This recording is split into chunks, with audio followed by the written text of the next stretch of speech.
6.5 is the longest one. Oh, really? Okay. Yeah. I didn't realize that. Yeah. That was the finale episode. And then we went back and did another 3-4 hour session on it. To fix it. Well. Yeah. Not surprisingly, after all that, we were not quite. Mm. But still, that's a double episode, so that doesn't count. Not surprisingly, after all that, we were not quite. Okay. There we go. Cool. Alrighty. Flying a little blind, I feel like, today. We'll figure it out. Yeah. All right. In 1, 2, 3, and all right. Welcome everybody to the Film script discussion for season 3, episode 4. We are finally back on the wagon. We're trying to be. We are probably going to take a little break for the holiday, but other than that, we are back on track, sort of, and we're almost caught up with the train tracks running behind the train. It's awesome. Today, we're going to be talking about dwarves and the introduction of dwarves into the Beleriand story, which I'm guessing is going to be a lot more organized and story-like for this episode than it was last time. Hopefully. I'm still having to explain to people why it doesn't work. I know, but I mean, but what are you gonna do? I think that the problem is that not everybody can see it play out. Right. It's the type of thing that would become obvious if you were watching it, but maybe reading over a summary, it doesn't sound so bad. Right. Yeah. Because I mean, there's episodes of TV shows that just feel like they don't really fit. Mm-hmm. Like they're completely filler, or for some reason none of the characters are acting the way they're supposed to be. Just it seems like it's an odd one out. Yes. And I think this past episode is going to be an odd one out no matter what we do with it. But that doesn't necessarily mean it will be terrible. It'll just not fit. Yep. I think that is correct. But so why don't we work through things that we need to see in this episode? Obviously dwarves. We need to see dwarves finally. Yes. What else? What else do we need to see? Let's see. The frame is going to be young Estelle meeting the Dunedain in their actual village, like in their world. Right. Because he's only ever seen them visiting Rivendell before. The main storyline obviously needs to focus on the dwarves meeting the Sindar. The side stories, we have to bring Eel back into the picture. Yeah. And we did not use him in the previous episodes, so it's reintroducing a character. Mm-hmm. And we have to at least introduce his interest in Nan Elmoth. Mm-hmm.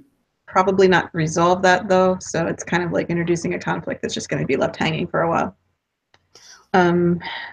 Sauron is up to things involving spiders, right? Yeah. Yes. Yeah. So in this episode is when we deal with that. Mm-hmm. I did want to briefly talk about our army marching out of Angband scene that we had for last episode as well, because I know that Haakon had some concerns about that. But if we don't do that, I mean, that's backdrop for a conversation that's happening. Right. The question is, does the timing feel off enough that it's going to be weird to have that scene there? Because we could have the same conversation with some slightly different details tweaked around, kind of. Mm-hmm. Yeah, absolutely. I mean, that conversation could take place in another setting. I'm not within overly concerned about that. Right. I don't necessarily think it's too early for the orcs to be marching out. They have a lot of ground to cover. But yeah, there's that. And that's the question of, are maps going to matter in this story? And they matter to me. Yeah, usually on screen they don't. Mm-hmm. Characters just are where they need to be when they need to be there, and no one bothers with how long it might have taken for the traveling. So audiences tend to accept map. What map?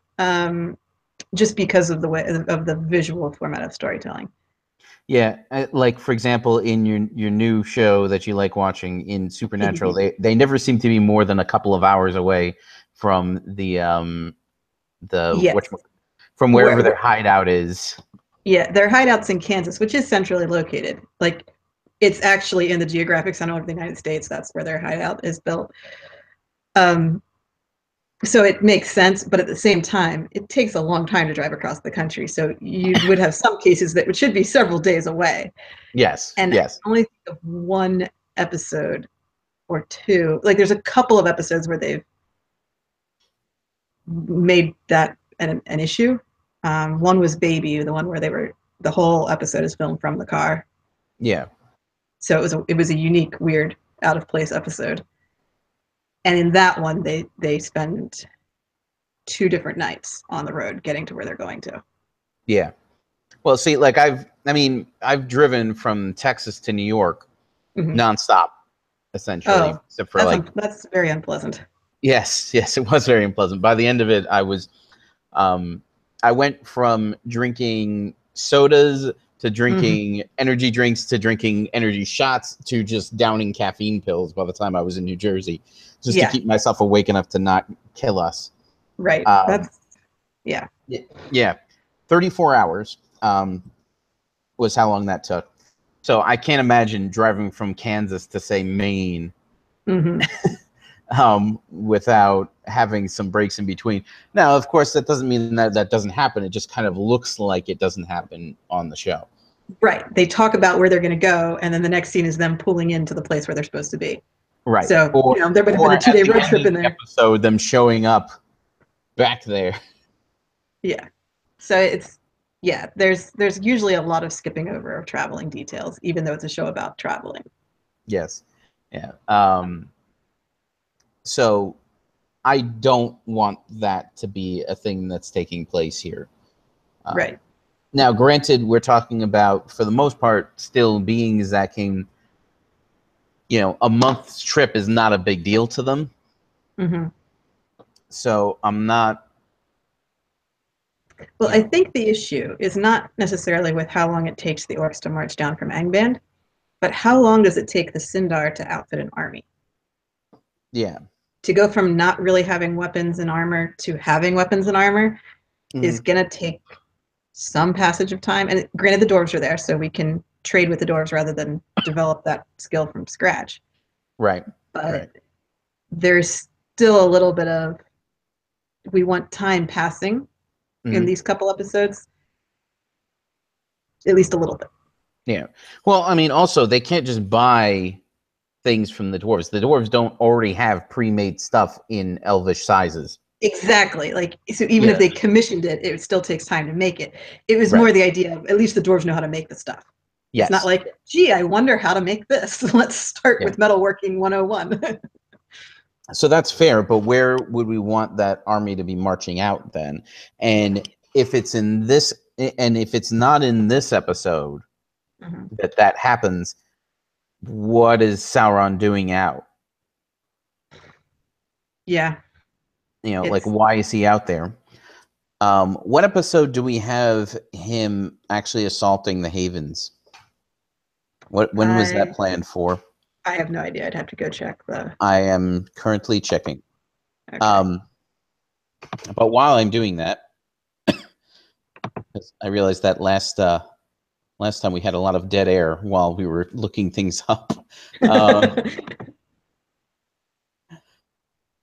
While I'm doing that,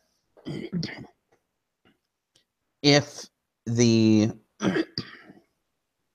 let's say that we can that, what other options do we have for that as a backdrop for that conversation, do you think? Well, the easiest transition where we wouldn't have to change the content at all would be to have Thurin-Wethel and Sauron have that conversation in Angband, right next to the pits where the orcs are training or existing or whatever. Yeah.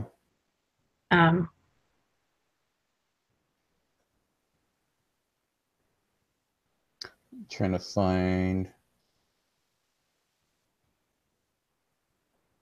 the most recent. Okay.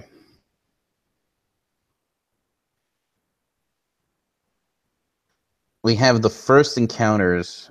Ugh. Okay. I'm thinking episode 7 or 8. We're gonna start seeing this start to happen. Mm-hmm. So we don't have a ton of time. Yeah. But I could see wanting to hold off on an army marching south until after we've at least met the dwarves. Mm-hmm. So, like, I did hear his concern. Yeah. No, I get it. I don't know how much time is supposed to be passing, so it's a little tricky to even that out. Like, we're gonna go back to the Meldar at some point, and yeah. it won't have taken them that long to march up the coast. Yeah. But Okay.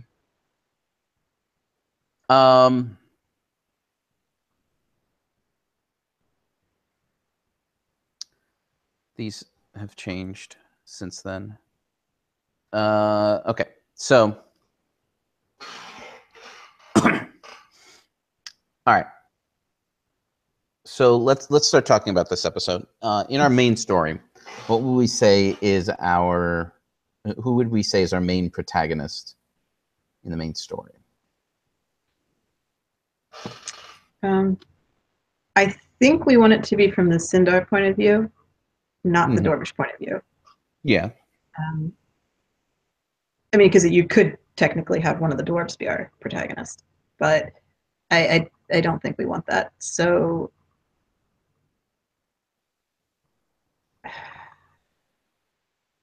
I mean, the should obvious. Thingol? Yeah. I Thingol? mean, Thingol is Because kind of the obvious one. Yeah. I feel like before we start going with some of his underlings, we really should see something from his point of view first. Mm-hmm. So yeah, I would go with Thingol as the first choice for protagonist. Okay. So that being the case, what would we say he is trying to accomplish here? Because he's just heard about the existence of the orcs. Yeah. So yeah, episode 3 had a lot of like feelings of disquiet, but not really knowing what the problem was. Mm-hmm. Eating the orcs. So now he has a concrete problem to deal with. Right. And so far they've only seen that small batch, so he doesn't necessarily know how big the problem is. I'm feeling that we kind of have to introduce a shot of ale in the previous episode. Yeah, I mean it was because we need to remind people about his existence. We don't need them to know who he is necessarily right off the top.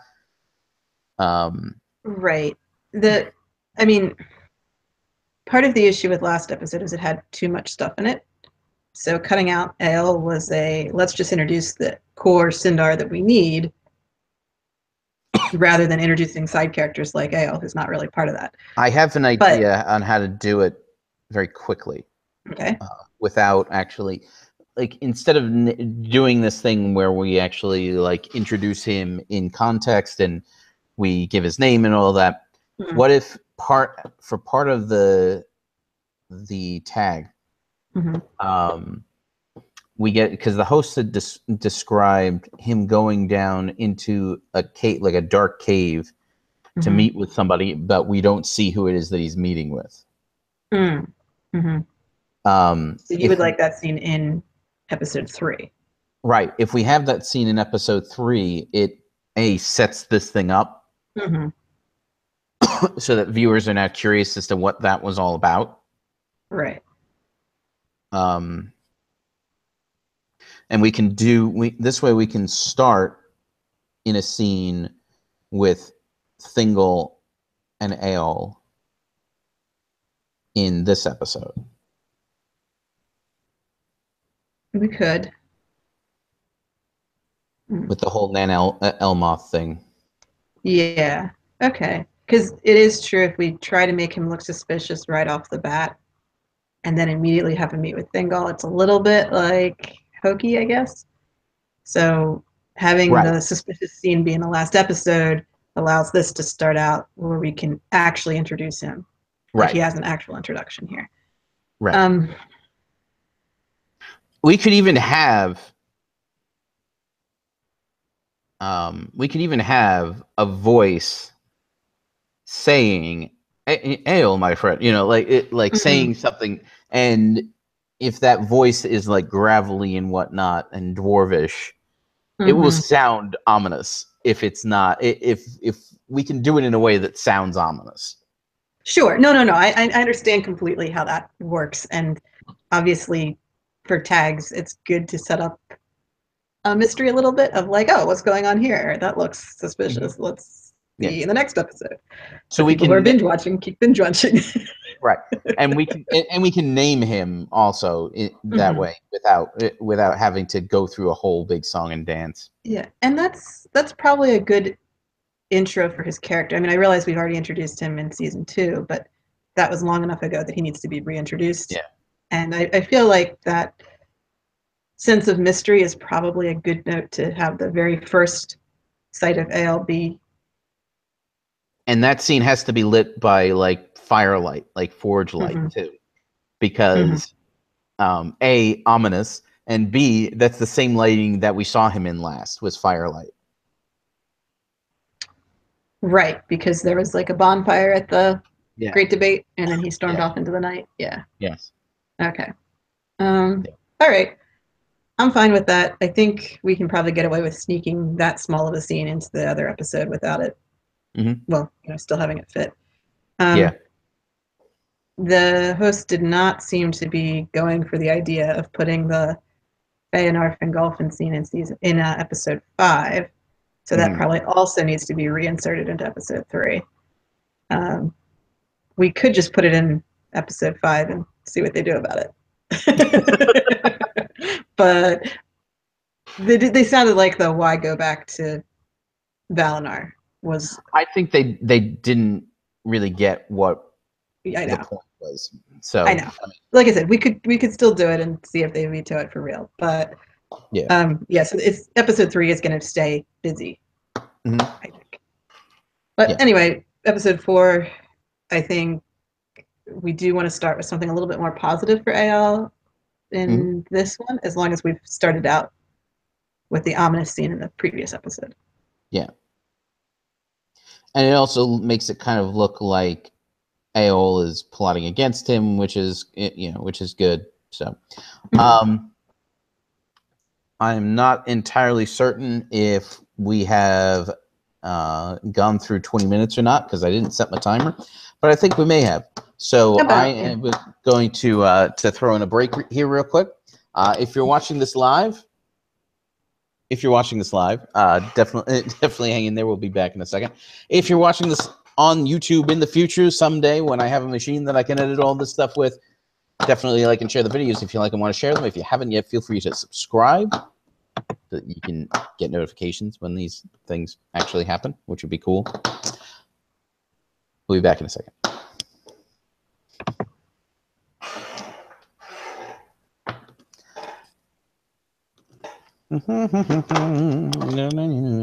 Okay. I'm just checking to see if there's anything that I'm missing here.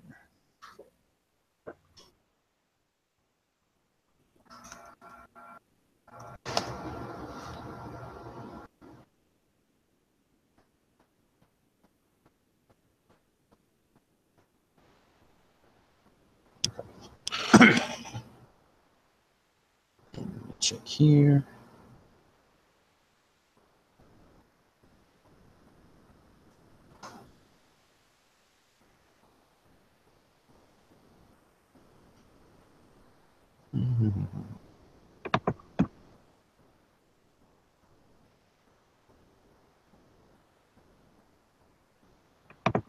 Come on.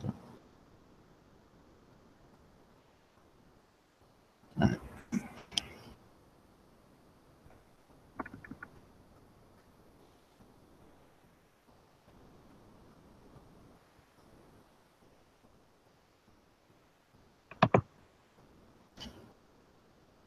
Okay, let me set the timer. And let's go. You ready? Yep. All right. In 1, 2, 3, and all right. Welcome back to the Film Script Discussion, Season 3, Episode 4, Part 2. We are kind of making a little progress, a little bit, in our first episode with dwarves. Not only does the Silmarillion have elves, and it has Silmarils, it now has dwarves as well, finally.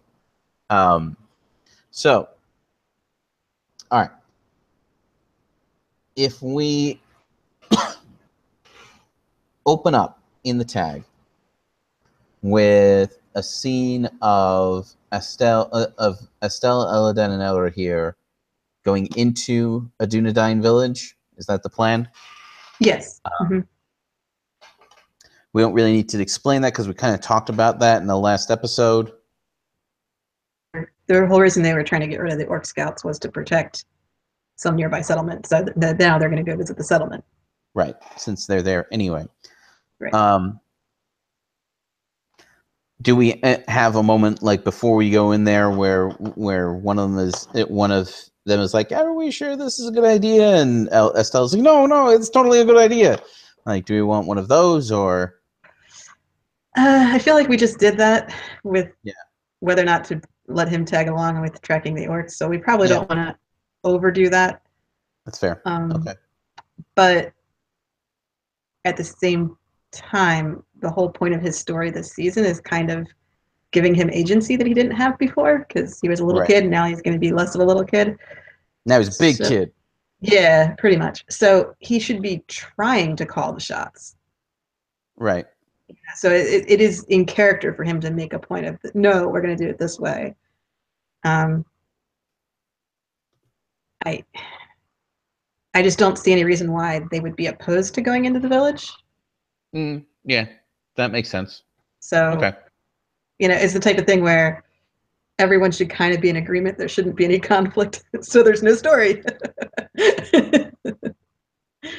Okay. All right. I'm just trying to find a.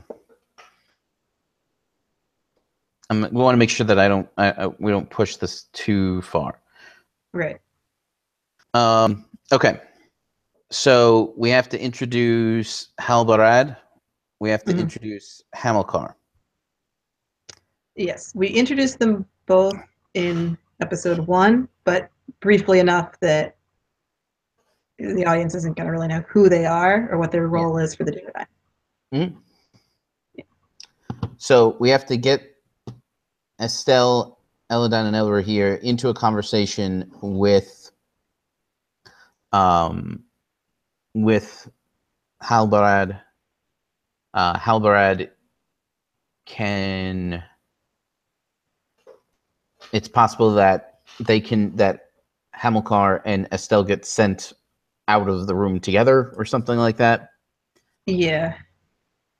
Which is super annoying for anybody. Like, that's extremely irritating. To be like, oh, so yeah, we have to talk. So you and you're both strangers, but you're the same age and you're both boys. So I guess you'll find something to do, right? Yeah. What could possibly go wrong? Right. Yeah. How could that possibly not work out the way that it's expected to? Yeah. No, I think the focus should be on Estelle spending time with the Dunedain and setting up his rivalry with Hamilcar. So if we're not going to spend that much time with the frame in this episode, we should make sure we devote most of it to that. Right. How do you think that we want to wrap up the frame at the end? Because that kind of informs where we go with this first scene. Right. So the theme of this episode is kind of a first contact sort of thing.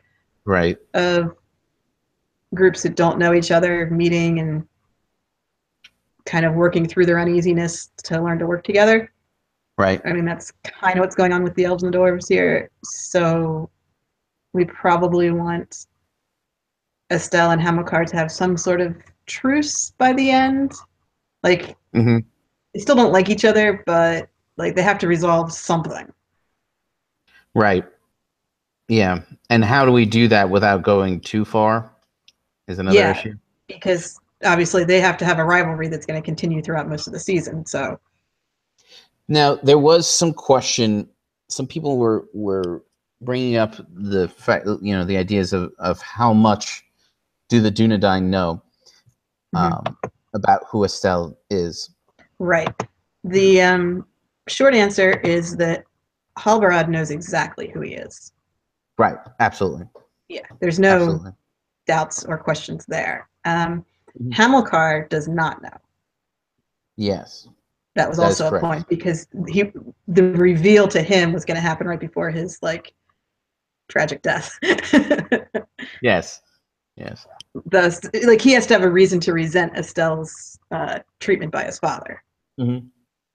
So he has to not know who Estelle is to kind of Right. fuel that. Right. For us to be able Resentment. to kind of get any kind of to feel any kind of pity for him, to feel any kind of loss at his death, to feel any kind of sympathy for him, Mm-hmm. it needs to be reasonable for him to feel this way.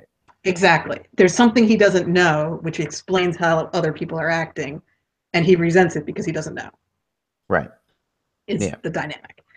Yeah. As far as the day to day among the Dunedain, I mean, I think the older generation has to know Yeah. But this is because, only 10 years ago, too. That's another thing. Like, it's not well, like, 16. yeah. Yeah. Okay.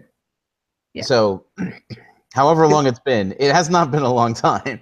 no, okay, well, yeah, so Aragorn is 2 years old when he goes to Rivendell, and that Hmm. when his father dies. And he's now, what, 16 years old? Yeah. Yeah. I think that was Yeah. the. Yeah, we were aiming for that age group. So that means it's been, yeah, like you said, 14 years. It's not Mhm. that long. And anyone who's visited Rivendell in that time would have met Estelle and Gilrain. And Mhm. again, if they knew who Gilrain was, it's no mystery who her son is. Yes. So, yeah, so Yeah. that's what I'm saying is people who already knew them still know. Right. But So, not well, talking also, about it is supposed to be normal to protect the secret. right. And now the Elegant and Elra here can kind of like coach him before they walk in and tell Mm. him not to tell anybody who his mother is, because that's the dead giveaway. Yeah, Because the right, Dunedain don't necessarily all know the name Estelle, but right, they've all got to know the name Gilrain. So exactly, most of them probably have no idea she's even still alive. right. Yes, because it is a secret. It's just not a nobody knows secret. It's just Right. It's the a worst small group of kept people know. secret. Yeah. Um, yeah, so that would be good to Mhm. kind of set that up because you wanted to have something before they go into the village, and that would be a thing to talk about is Right. coaching him. Now, Estelle, you're going to meet these people, and here's how you're supposed to act in their village. Right. Don't tell Yeah. anybody who your mom is. Wait, what? Yeah. Well, and given reason is they can tell him that it's to protect her, Yeah, which on some level is true. It's not yeah, untrue that mhm. that it becoming well known that Gilrain lives at Rivendell would put her in danger. Right. So they can say something like that, which he doesn't necessarily understand, but goes along with because he's not going to endanger his mom intentionally. Right. Yeah. Um, okay, that's fine. And yeah, so Hamilcar has to be clueless, and There could probably be a few older people in the village who have been around long enough to kind of know, yeah, you know, well, especially Estelle is showing up with Elladan and Elro here, right. so it's not like a surprise as to where he came from. Like Right. clearly, he came from Rivendell. Hmm. Yeah. So Yeah. yeah, Absolutely. So there's people there that know. right. And so they might like get wide eyed when they meet him and be like, Uh-huh. "Oh," and Uh-huh. then say nothing else. Yeah. Which like, mystifies him and irritates Hamilcar. right, right. Like, why does everyone think it's such a big deal that some kid stopped by? Who? He's no big deal. Like, Right, right. And Estelle just had his first encounter with orcs like 5 minutes ago, uh-huh. So if he's Hamilcar has probably had several. right, but Estelle is Hamilcar has probably killed like 3 more orcs than Estelle has at this point. right, something like that. Yeah, But he thinks that that's a big deal. Like in his head, he's like a hardened a warrior. war Yeah. weary veteran. Compared to yeah. So they're both kids. So they're both being Right. dumb about this. But the reason I brought it up is that Estelle might have something to say about that, like Right. the type of thing when you don't really know how to react to something, so you just start blurting things out randomly. Mm-hmm. Yep. I agree. Kids do that a lot, and I don't know if he should be excited that he killed an orc or like working off the nerves from it or upset about it. Like I don't know where he would even be. I would say that there is a certain level of excitement in winning a physical altercation. Sure, it's his With first somebody, battle, and he more or no less matter knows. who you are, but especially if you're as a young man, Mm-hmm. like that feels like a big deal. Mm-hmm. Um, and so when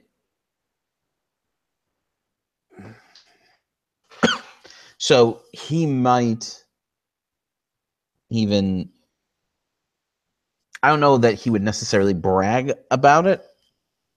Okay. But somebody could ask what what he's doing here, and he could tell the story and casually drop in the fact that he killed an orc. That he killed one of the orcs himself. Yeah. So, yeah. No, Okay. not big deal, Right. But just But saying. Yeah. Yeah, I do feel like that should probably get slipped in there somehow. And it should make him look young and immature to brag about something like that. But at the same time, we don't want him to be obnoxious about it. right. I don't think. Yeah. Yeah. Well, So I mean, there's a certain level of that which everybody can kind of relate to. Like, of course you would. Of course you would. Like, right. and it's funny because we do hold fictional characters to a higher standard than we hold ourselves quite frequently. Like stuff that you're like, oh, that person's obnoxious for doing that. And it's like, you've done that 6 times this week, dude. Well, for like sitcom kind of shows, you're supposed to look at the characters and say, I'm better than that. Yeah. Like that's supposed to be part of your own reaction to the show. Yes. This is not a sitcom, so we're not creating intentionally buffoonish characters who do really stupid things. Like that's not the setup here.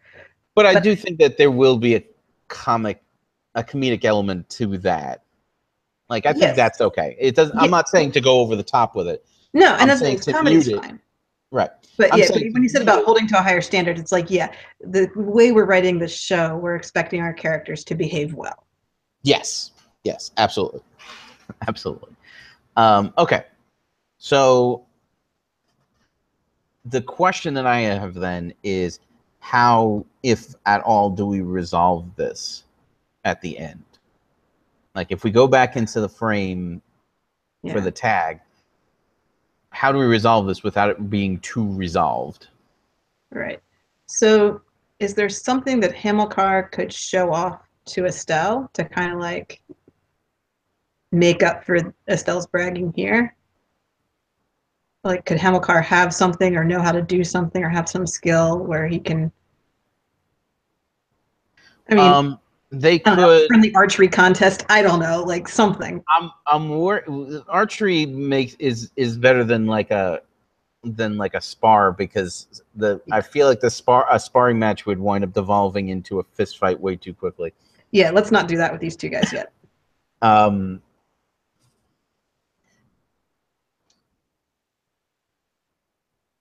Or I mean, knife throwing. I mean, it could be anything that is vaguely related to killing orcs, but not actually. It could be, or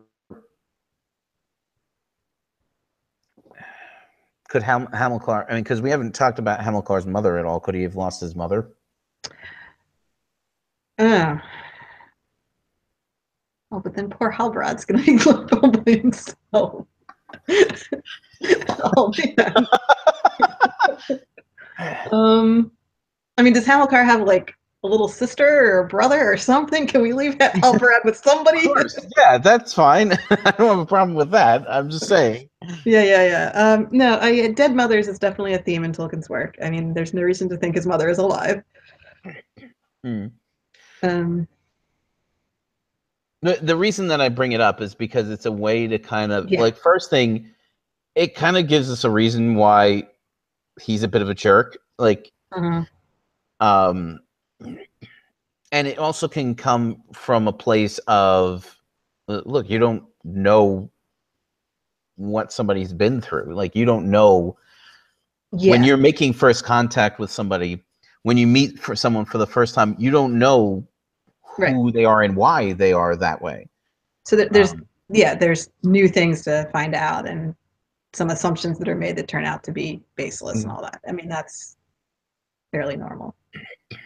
So yeah, I do feel like we should learn something about Hamilcar in this episode, other than rival to Estelle.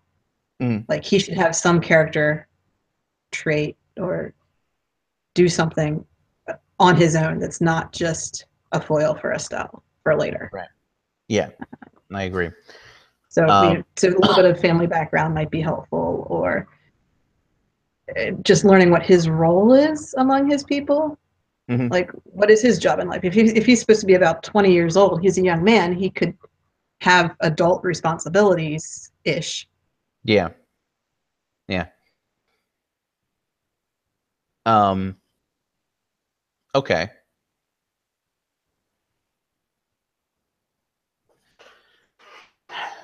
If Estelle feels that his honor has been in some way impugned by the way that Hamilcar's talked to him, Mm-hmm. he could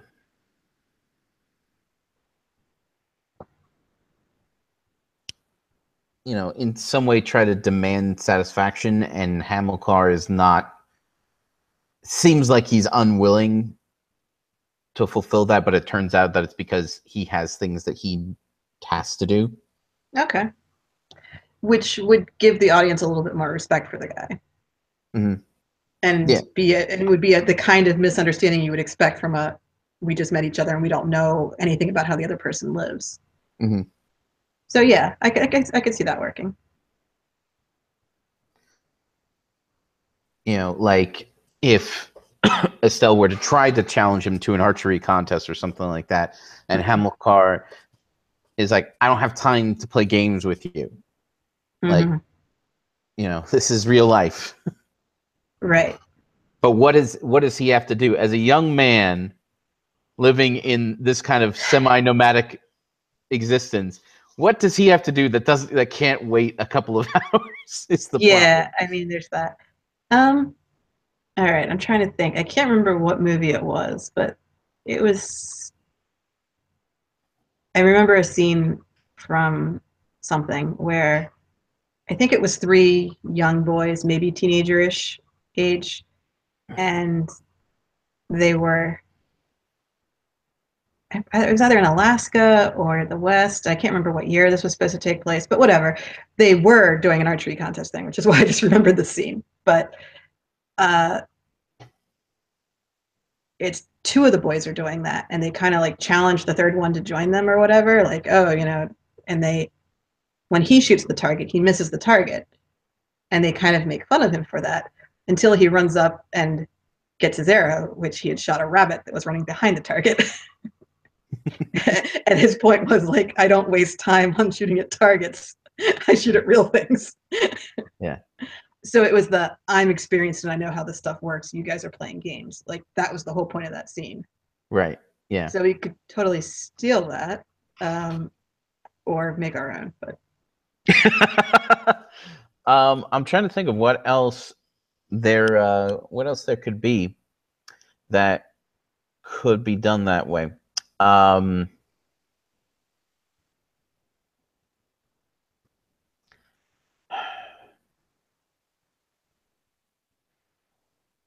well, okay.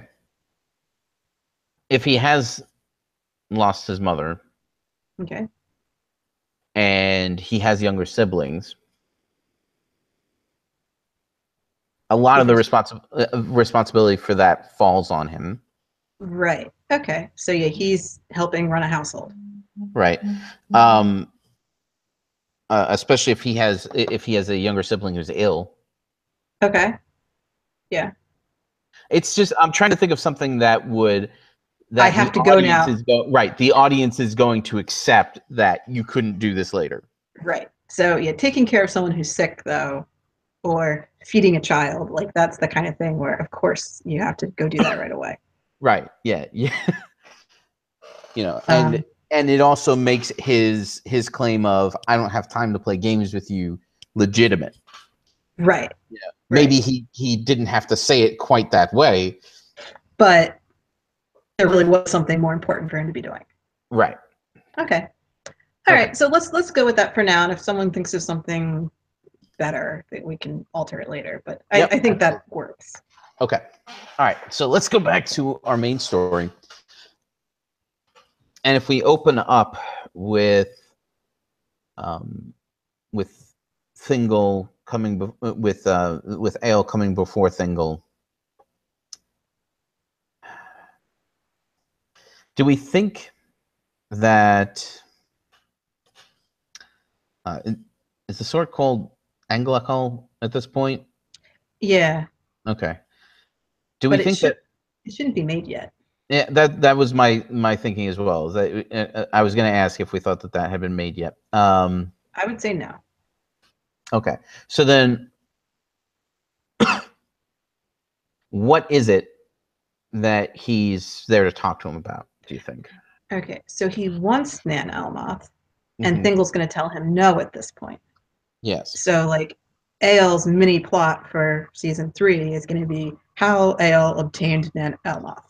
Like, that's kind of what's happening here. And so we tie in the dwarves to it because that's how he develops his skills. But so I think we need to introduce that he wants Nan Elmoth now, and that Thingol is at least not terribly inclined to give it to him.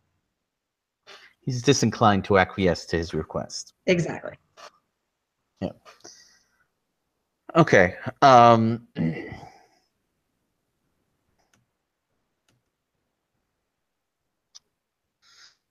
All right. So if we go to, so we get a meeting where it is expressed that that he wants it. Thingol doesn't want to give it to him.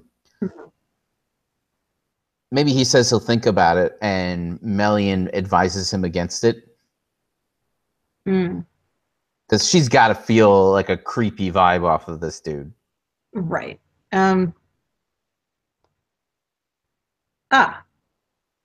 It's possible that Thingol doesn't flat out say no. Right. But says something along the lines of, that's part of my realm, so if you were to move there, you would be my subject, and you'd have to, give your obedience to me. Right. Which Ael is clearly not thrilled with. Nope. So I think it could be like that kind of power play instead of nah, I don't think I should give you that forest, but like, that's in my realm. I'm the king. I know you're not one of my people, so if you move there, you'd have to acknowledge me as king. Yes. Okay. All right. So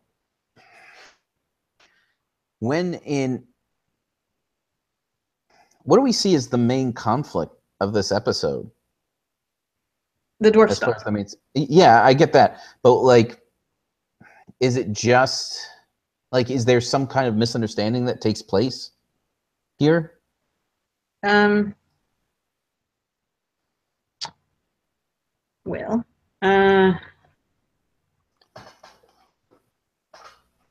when the elves first meet the dwarves, they don't even know if the dwarves are good guys or not. Yeah. And they don't know where they live or what they're doing or why they're here. Like, they really know nothing. So they're starting from scratch. And by the end of the episode, there should be some kind of understanding between the King of Belagast and Thingol. So we have a lot of work to do to get to that point. Right. So Menegroth is going to be established the episode after this. This episode, we're just meeting the dwarves. Okay. How are we going to establish that Ael, that it was the dwarves that Ael was meeting with in the episode before? He would have to meet with them again in this episode, and we actually see them. Right. So if we're going to have Ael in the beginning of this episode, some point later on, we're going to have to see him interacting with dwarves again. Okay. Because if he doesn't have Nan Elmoth yet, he doesn't really have a place to live. Mm-hmm. So possibly he's staying with the dwarves. Yeah. So we might even get to see one of the dwarf cities if Ael is there. Okay.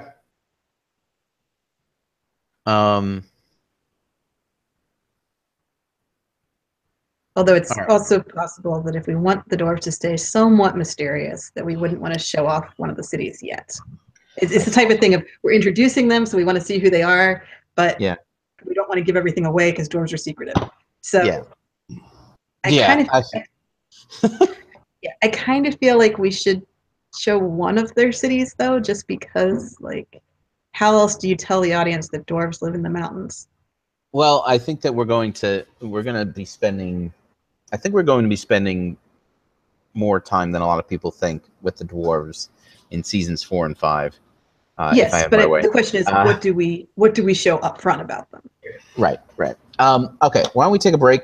If you're watching us live, definitely hang in there. We'll be there in a second. If you're watching this on YouTube in the future, definitely like and share the videos. If you like and want to share them, check out the links below where you can get information on the Film Project, on Mythgard Academy and Signum University and the Tolkien Professor and all of this stuff. Check that all out.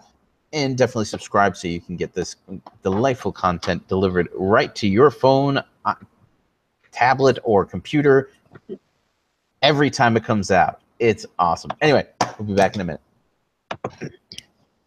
I need water or something. Yeah. I shall return.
Yes. Go upstairs.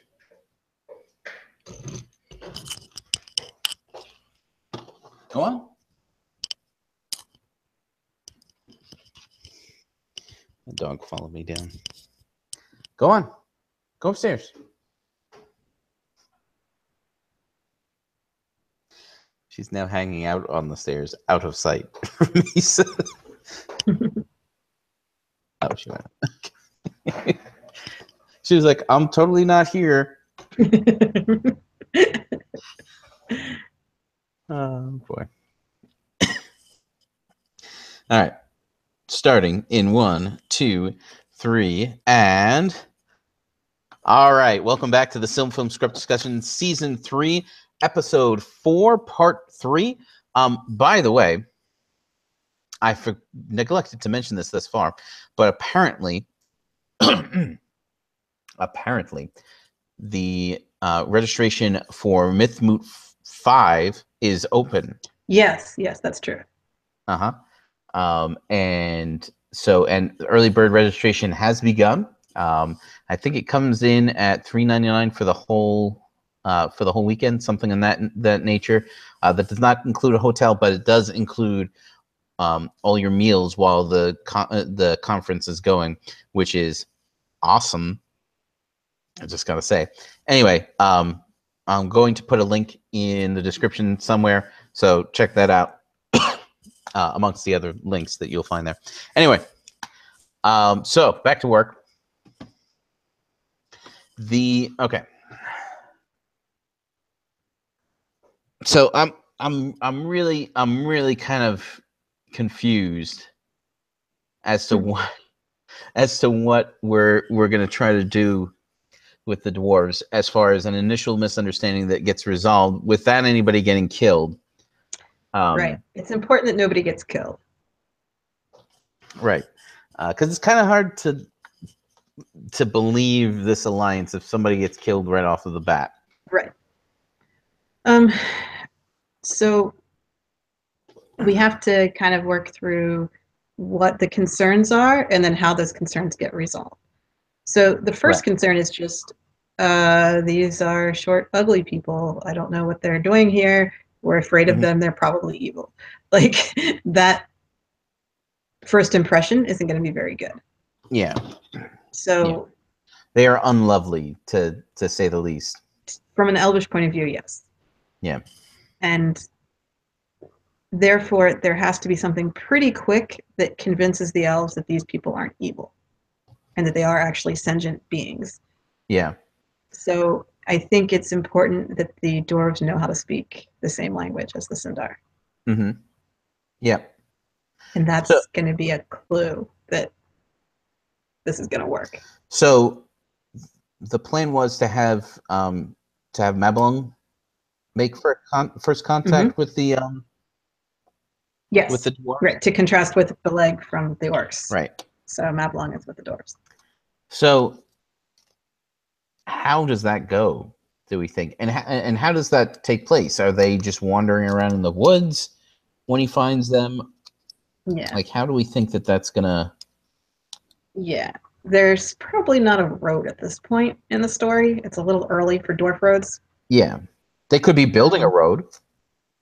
They could be. If so, though, they'd probably be building a road between their two strongholds of Novigrad and Belagast, which means they'd be up in the mountains doing that. Unless that road already exists and they're building a road that's going to intersect with Doriath. Okay. I mean, eventually there will be a dwarf road that goes across the middle of Beleriand there. Right. So, yeah, they could be building that road. That would be giving them something to do that's productive and a reason for them to be outside their mountains. And also, it's kind of puts them in conflict with Thingol. Right, because it's going towards his territory here. Right. Yeah. I mean, they may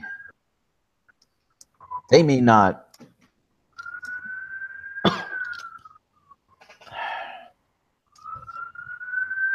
I don't know where they're trying to get to. What have you done, Marie, that the police are after you? Nothing. I just live in Baltimore. Okay. So let's not get too deep into the idea of why they need this road. Maybe that's the way they explore. Maybe they always explore by building roads. That seems unlikely. Roads are a nuisance to build. Yeah. And the dwarves don't have any reason to try to go to the coast at this point, do they? Right. No, I'm not that I'm aware of. That's what I'm trying to figure out. Is where are they going with this road? Yeah. Like, what is the point of this? Okay. Although, I mean, in the United States, in the early parts of the United States, or even before it was the United States, people would travel west, building roads as they went, because you couldn't support a group of more than like 10 to 12 people traveling without a road to traverse with like wagons and stuff like that. So that's not that unheard of. You know, like the whole thing about the Cumberland Gap like Daniel Boone building the road out into Kentucky. Yeah. Now he had already been there, but when he brought a group of more people, it was they built a road along with them, because otherwise they wouldn't be able to support themselves. All right, so let's look at it as dwarves need supplies, because yes, they live in their mountain strongholds, but there's no Forests.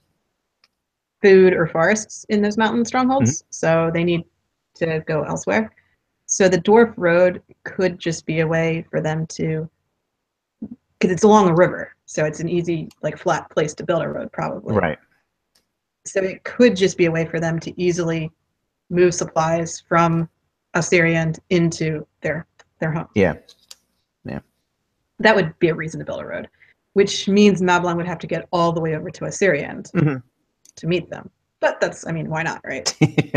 Yeah. He could just bunny sled. It's no big deal. Well, that's the point, is we saw him being sent out in the last episode, right? Yeah, Go so see what you can find. Time. Yeah. Yeah. So, I mean, time has passed. Yeah. So if Mablung runs into this very industrious group of dwarves, so like the elves have not been particularly industrious. Right. They're kind of just wandering around the woods, throwing parties. Right. Like in the grasshopper and the ant. They're the grasshoppers. They're the grasshoppers and the dwarves are the ants. That's clearly the way this is going down. And it's one of the reasons why they get mauled by the orcs. This is the reason why the dwarves are more prepared for a battle, because they thought to maybe make some armor and weapons beforehand. Yeah, exactly. So what does Mablung think? He's never seen a road, ever. Like, not like this. Like they saw, we talked about the elves building bridges and things, growing bridges and roads, ostensibly. But they've never seen anything like this. They've never seen a paved road that was manufactured in this way. Right. Yeah, I mean, I'm picturing dwarvish roads being pretty much like Roman roads. Yes. In that they mean serious business. Yes, absolutely.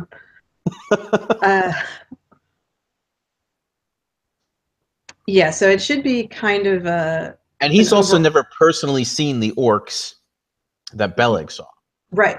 And doesn't even necessarily know at this point that Beleg met orcs, because they went in different directions and he hasn't reported back yet because he's still wandering. That's so right. He doesn't even know. He's out of touch a little bit. Okay, so first impression would probably be surprise more than anything. Just like, oh my goodness, what this is. Hear this for a ways off. So they clearly have the drop on the dwarves. Right, because the dwarves are busy at work and aren't necessarily posting lookouts very far away. Yeah, like, they probably have people on guard. Right, but just really locally to where they're working. Right. Around their road crew.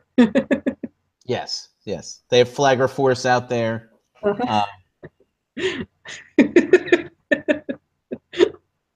Instead of the big stop slow signs, they have the huge battle axes. Yeah, that's how that looks right there. Yeah, totally. Right. So the elves have some time to think about what they're going to do. Right. And to discuss amongst themselves, because if Beleg got red shirts, Mablung also gets red shirts. Yes. It's just Mablungs are going to be a little luckier. Yes.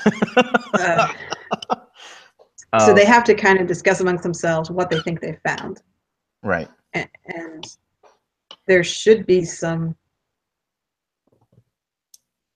clear confusion, and someone has to voice the opinion that these creatures look like they must be evil.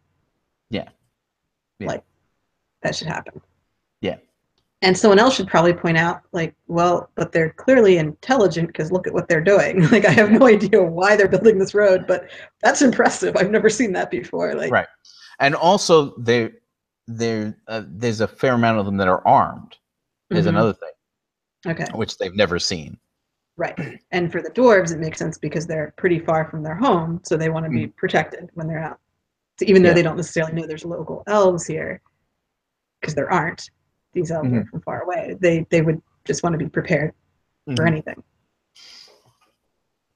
Yeah. And they probably had run-ins with the Avari before. Yes. Which probably did not go well. Right. And we specifically had said that they had met the Green Elves on the other side of the mountains and tell Thingol about them at some point. And we also said that, well, Ael had already known them too, of course. So the dwarves are not completely shocked by, oh my gosh, what is an elf? They've seen elves, but maybe they've never formed an alliance with elves. Yeah. All they've done is managed to like not kill each other. Yeah, well, I mean, the elves that they've run into previously probably aren't even really worth their notice, to be honest. Like, they're not civilized, you know. They don't make anything. There's no organized group. Yeah, there's nothing to trade necessarily. They don't have stuff we want, you know. Right. Occasionally they might have a deer that they chase down in the forest, but, you know, Right. So the dwarves probably consider themselves quite superior to the elves that they've met in the past. Yes. They have a, wonderful civilization based on their heritage and on trade and passed down from, whatever Ollie taught them. Like, they have their craft and they're quite proud of themselves for that. And the elves that they've met have been wandering, not really organized, not really possessed of material goods, and therefore they wrote them off. Yeah.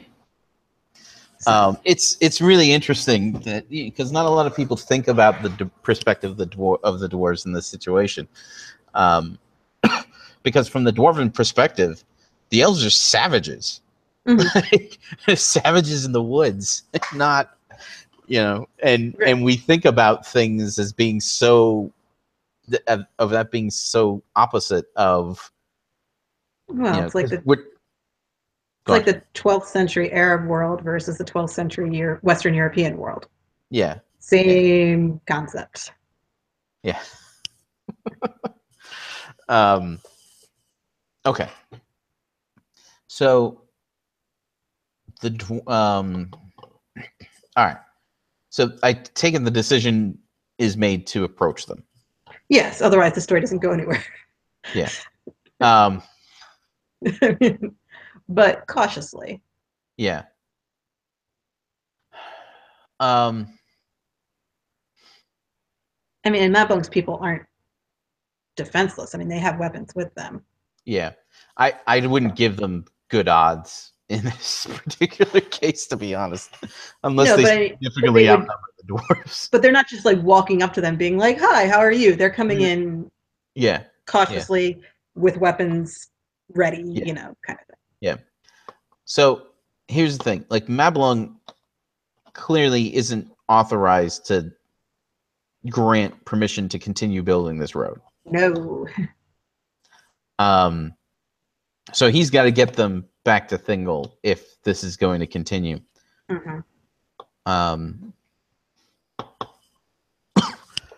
Which, I mean, I feel like the dwarves kind of would get that because they wouldn't let somebody do that to them. Right. So the dwarves' excuse is going to be, we didn't realize that Thingol's claim extended this far. Yeah. We had heard that there were elves over there, but we didn't know you claimed this territory. So we thought this was our territory, sort of. Yeah. Nobody's using it. Right. If we just give you some beads, will you, let us build our road here? Like, is that a thing that we can just do? Pretty much. We have shiny things. Oh my gosh. Oh my goodness. The dwarves should offer them like trinkets and stuff to buy them off. Yeah, that sounds appropriate. So the dwarves in question here are going to be dwarves from Nogrod. Right. Because that's the one that's closer to where the dwarf road is, most likely. I mean, it could be either. I did say that Nogrod was the one that had the jewel smithing and everything. Right. So, ooh, looks shiny does sound like something the Yeah. dwarves of Nogrod would do. But it's not like good stuff, though. It's like No, right. But it's stuff the elves don't have. yes. Like It's that's the impressive to whole the elves. Yeah. that's the whole point here. And Right. yeah, so I think we want to show some distrust and some dismissiveness of like looking down on people from Mhm. both sides. Yeah. Like the Oh, elves are absolutely. like, these guys are ugly and uh, unpleasant looking, and why would we even care about them? And the dwarves are like, we are civilized and you're savages, so why would we care about you? Right. Well, Um, the dwarves, even if they speak some Sindarin, mhm. they probably don't speak it very well at this point. No, just I mean, there's enough maybe to. like one guy that's talked with Ale before Mhm. that lives there. It's possible that Ale has set this up as well. Like he's We want to. orchestrated. Well, he could have pointed Mablung in the right direction, No, what I mean is that he pointed the dwarves in their direction. but you don't just build a road randomly. No, that's my point. Is that that if he's had contact with the dwarves and the dwarves have been saying, "Hey, I don't, we're running low on wood and materials and stuff like that," and Ale's like, "Hey, I know this awesome place." Mm. Yeah, that could happen. I mean, it can't have been done though with the intention of having the two groups run into each other, really, because that's a little too. Contrived. Not just that, but it would take a lot more organization to make that happen. I mean, Beleriand is a huge place, That's true. so there's no guarantee that the elves are even going to find the dwarf road anytime soon, because elves Well, don't even live over there. here's the thing. Remember we talked about how trees are a non-renewable resource right now? Right? True. Okay. I'll bet you that they're not in Doriath Because of Malian. because of Melian. Okay, And I could so see that. it makes sense that Ale would use his knowledge of the fact that, hey, by the way, do you know that the trees continuously grow in this area over here? That gives the elves something else that the dwarves want, which is good, because so far all we had on the elvish side of the ledger was pearls, which are Right. cool and all, but you can only buy so much goodwill with, ooh, look, we have pearls. Yeah. Yeah. So, and if we're going to have the dwarves majorly helping the elves next episode, it sounds like the elves should have done something pretty impressive for the dwarves. Yeah. Well, not impressive, but something to make the dwarves interested. That Right. this is worth their while to go to this place and do some things. So if renewable trees is maybe something that would get their attention. Yeah. All right. So Because I don't know if you've ever played Minecraft, but the trees don't grow back.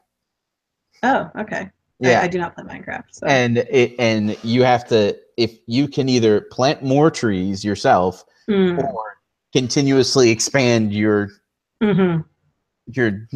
cutting down of trees, because eventually you run out.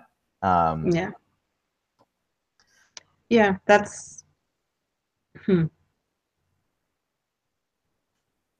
the capital of Ethiopia, Addis Ababa, is located where it is because prior to that, the capital just moved around. The king's court moved from place to place, in particular because of the trees. So once they got to a place and they cut down the trees around there, they had to move somewhere else because they needed trees for firewood. Yeah. So it was only, I want to say in the 1800s that they stopped where they did and planted a bunch of eucalyptus trees on the mountainside, which grew back quickly. Yeah. So they suddenly could grow it fast enough to keep the city going.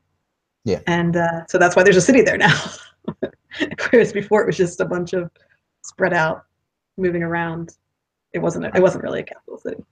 Yeah. Yeah. Now there's like, I don't know, 3 million people or so living there, probably more. Yeah. All right, let's take a break real quick. Okay. If you're watching us live, we'll be back in a second. If you're watching us on YouTube in the future, definitely like and share the videos if you like and want to share them. I can't imagine why anybody wouldn't, so you should. And definitely subscribe so you can get notified when these things happen. Check out the links below. We'll be back in a minute.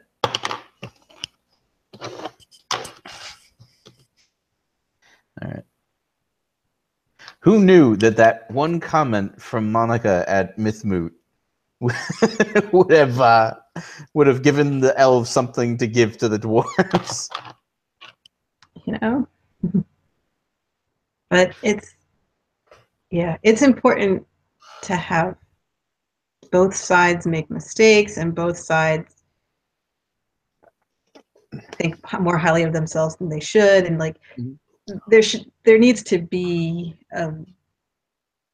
like dynamic that goes both ways for all of this, because if only one side is being really narrow-minded and distrustful of foreigners, then it looks bad one way or the other. But Absolutely. if both sides are fairly distrustful because it's something new they don't know, then it's a little easier to be forgiving of these people. Yeah. Okay, let's get back in. In 1, a 2, a 3, and all right, we're back with the Film Script Discussion, Season 3, Episode 4, Part 4? 4? Is it 4? Yeah, it's 4. Okay, yeah, 4. That's right. Anyway, so we're kind of moving along here. So far in Act 1, we've got a scene where, because I feel like the teaser is going to be completely taken up by a frame. Yes. The first act, we have a scene between Thingol and Ale. A scene like kind of after that between Melian and Thingol, where she can express her misgivings about Ale, because she's got to know that he's not right. Well, the other thing that could happen is Beleg can come back and report. That's true, but I think that we should have the Mablung. We should save that for later. Well, I mean, that could still happen in Act 1. I'm just saying that we should do the Mablung running into the dwarves scene first, the first scene of it. Yeah. Okay, so we do Thingol and Ale, then go to Mablung, seeing the dwarves from afar and having their discussion of what they're going to do. I would do Thingol and Melian immediately after, because that scene, like, they could walk off and have their own separates. It's still part of the same scene. Gotcha. Okay. Sort of.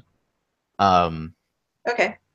So, but it's a different conversation. Thingol and Ale, Thingol and Melian, Mablung seeing the dwarves from afar and discussing what to do about it. Right. And then Beleg returns. Then Beleg comes back to Doriath and tells them about these orcs he ran into. Yeah. And I think it's been discussed on the boards, but I think it's very important to note that Beleg bringing back the Orcish sword is more of a, hey, this is what we're up against, rather than, hey, we need some of these things. Yes, it was very strongly suggested that the elves should not copy anything from the orcs, and I agree with that wholeheartedly, that what we're trying to do here is start an arms race. Right, yes. And to give the elves a reason to want weapons from the dwarves. Yes. Yeah, they're not going to make the same thing the orcs have. Yes. I do think that the Sindar are going to wind up with epically armor-piercing weapons as a result of this, because, I mean, the dwarves probably make awesome armor, and if their weapons originated in their clan wars, they have to be able to get through their own armor. Right. So, yeah. Which is good, because I think Angband is probably putting decent gear on the orcs. Like, orcs aren't very wonderful soldiers for a lot of reasons, but it's at not because least, they're ill-equipped. yeah, in the beginning of the first age, they are perfectly well equipped, probably more so than anybody else. Well, okay, maybe not the dwarves, but Maybe the dwarves and the Noldor may give them a run for their money, but yeah. well, the Noldor definitely, and the dwarves, yeah. So Yeah. okay, not than anybody else, but they're not starting off being a ragtag bunch of No. matched, like they're being outfitted by a very Right. powerful, well, I mean, both Sauron and Morgoth like built the lamps. Yeah. They know how to make things. Yes. Like they're not behind the curve on any of this. No, they're not. Well, and even in The Hobbit, he mentions how Mhm. the the goblins don't make badly made things; they're just ugly. Right. Like their swords and armor, even in the Third Age, are good. They just don't look very nice. So yeah, so I do think we want to make sure we don't under-equip the orcs at this point. Mm-hmm. It's only later on that we see how ineffective the orcs are going to be. Yeah, they're ineffective because of their physicality. They're not ineffective because, and their moral courage as well. They have none, or lack thereof. Yeah, exactly. So it's Yeah. not that they, and that's why like the arms race. Mhm. The arms race is important, but it kind of takes a. I feel like we're going to get to the epitome of that very quickly. Mhm. It's more of a tactical race Okay. at that point. The arms race is, all of a sudden there's more trolls, and then there's dragons, and and then there's flying dragon. Like it just escalates. Yes. Right. Well, because Morgoth figures out very quickly that with orcs alone, he's not going to accomplish anything. Right. Yeah, because they get obliterated. When even the Sindar, when they're armed to the same level as the orcs, they just toast them. Yep. Okay. All right. So if we get the scene where, so in Act 2 should start with the first encounter. Yes. Between the dwarves and Mablung. Mm-hmm. I'm starting to feel like Mablung is almost the protagonist of the episode. Well, ultimately, it depends how quickly we get the dwarves to meet with Thingol. Yeah. If the Thingol Azaghal meeting is the end of the episode, then yeah, Mablung is the one who will make that happen. So that would make him the protagonist. Yeah. Because getting them there is not going to be the easiest thing in the world. Not to mention, random road crew probably doesn't have the authority to negotiate with Thingol either. Well, that's the whole point, is that Mablung and road crew are not where this needs to go. This is a starting point. They both need to go get their bosses involved. Right. And the desire was to have Azaghal involved, and he's king of Belagast. Yes. So somebody is going to go talk to him rather than the king of Nogrod. Or the road crew is made of dwarves from both cities, and they both go back and tell their kings, and the king of Nogrod is like, I don't care about the elves, just keep building the road. Or he refuses to leave. He says, let Thingol come to me. Right, exactly. So we could get that reaction from the king of Nogrod, and then in Belagast, Azaghal's like, I see potential here. Let me check this out. And he's at least open to a meeting. Yeah. Yeah. It wouldn't shock me that, because they're both going to profit from this, that the road crew would be made up of dwarves from both of those cities. And it gives us an opportunity to illustrate the power dynamic between those two cities as well. Right, that they actually do work together, because you don't build a road together if you're not on friendly terms. Right.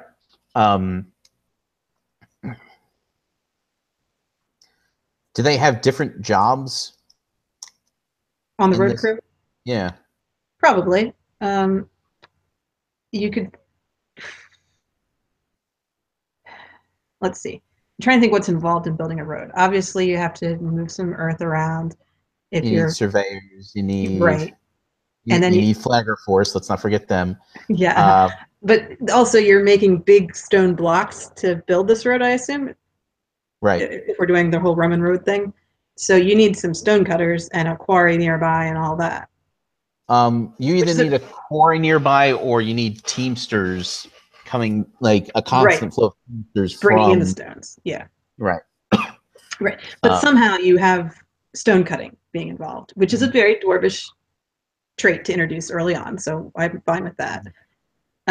But it's possible, yeah, like the surveyors are from Nogrod and the stonemasons are from Belagost or something like that. And Yeah. they're teaming up to get this job done. I just want to make sure. I want to be careful not to divide it that sharply, because that's going to bring in some class distinction. Good call. It's just Because I don't know if you're like, aware of this, but surveyors and architects are generally considered higher in the socioeconomic strata than laborers. I'm just saying. I know that. But I also know that stonemasons, that's a skilled job. Absolutely, So but it's still I'm not. I know. No, I do know that. But we did say we wanted Belagost to be making the weapons and Nogrod to be making the jewelry. Yeah. So if you want a class distinction, I'm thinking Nogrod would be the okay upper class version. Yeah, it makes sense. It also makes sense that they're the ones who are like, hey, shiny stuff. Yeah. So I mean, I think we could. They approach the situation from, oh, we'll just give the savages some stuff and they'll go away. Right. Which explains why their king is not coming out to meet Thingo. Right. Yeah. Can't you just pay them? Like whatever they want, just pay them. Like it's not a big deal. Like he's clearly not getting it. Like it's not registering that this is not what he's been dealing with before. And the other reason I don't think it's as strict a class distinction as it sounds is that I have to imagine that stonemasons would have some respect among dwarves. That's true. I'm more concerned about like the viewer's perception. I know. Right. I know. I mean, the Teamsters could be from Nogrod. That would help, I imagine. Okay. Yeah. It doesn't have to be completely a white collar, blue collar thing. Yes. Yeah. And have flagger force and uniforms from both. Yeah. There you go. Mm-hmm. Right. Like so the guards. Rival companies. Yeah. So the guards are supporting both sides, and and we have manual laborers from both cities involved. And so the surveyors could be from Nogrod, but that doesn't necessarily mean anything. Yeah. Okay. It doesn't mean anything to the dwarves. That's definite. I'm just saying, like to the viewers, they're still going to be. Yeah. Well, this is an introduction. So like this tells us a lot about these cultures. Yes. So all the implications come through. Like we should be careful about stuff like that. Yeah. Okay. So I feel like we definitely need to get some subtitled Kudzil, where they're talking about the elves and how stupid looking their stupid clothes are, and and there should be like one dwarf in the whole group who actually speaks Sindarin and ends up as the spokesman. Right. Yes. So most of the conversations in the background are, haha, we can say whatever we want because they can't understand us. Right. Yes. So, although I feel like the dwarves wouldn't actually engage in that conversation with the elves able to hear them. Because they keep their language secret. Right, yeah.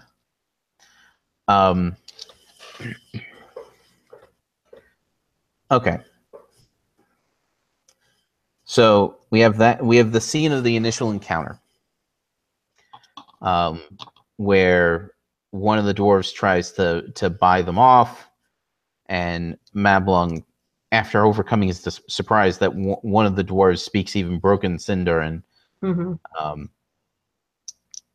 expresses that no, you don't understand. I'm not the one you have to talk to. Right.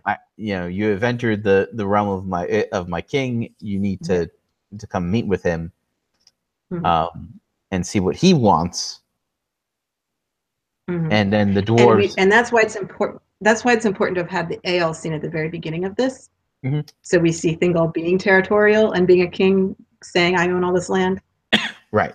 Yes. Like, so Mablung is not making this up. Like, he knows that Thingol cares about stuff like this. Yeah. How tense should things get, do you think? I think the first reaction is everyone is startled on both sides. So, like, the dwarves are scrambling for weapons and Yeah. upset at Yeah. first.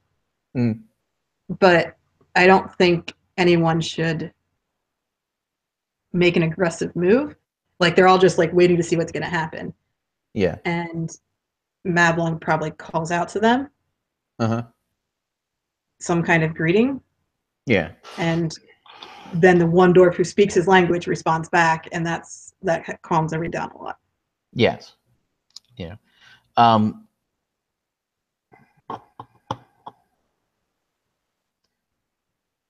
should any of them because obviously they're going to have a separate conversation before they express, because Mablung's, do we feel like Mablung is going to bring up in the first scene where he first meets them that they have to talk to Thingol, that they have to come with him and meet with Thingol? Not in the like, hello, who are you? People I've never seen before conversation, Right. but after that, like, you'd think they're going to stay there for a few days and interact with each other.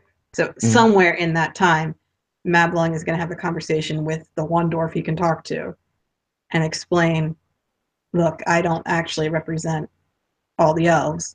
I serve a king. Where is it that Ale goes? Which of the two cities is the one that he goes to all the time? They wanted they wanted Ale to work with Telkar. Yeah. And Telkar is from Nogrod. Okay. Now, whether or not that's the city that Ale actually visits canonically, I'd have to double check. I'm guessing not, but I could be wrong. I mean, it seems to kind of make sense. But in the meantime, yeah, but the point is they wanted him to be working with Telkar, so that's Nogrod. Okay. So is that the whatchamacallit? The resolution of what do you think the resolution of this scene is? That they start talking, and where does that go, do we think? If the elves are going to say, you can't build this road here because this is our land, the dwarves are going to take issue with that, saying, since when is this your land? It's our road. We built it here. We didn't see you around when we started. Yeah.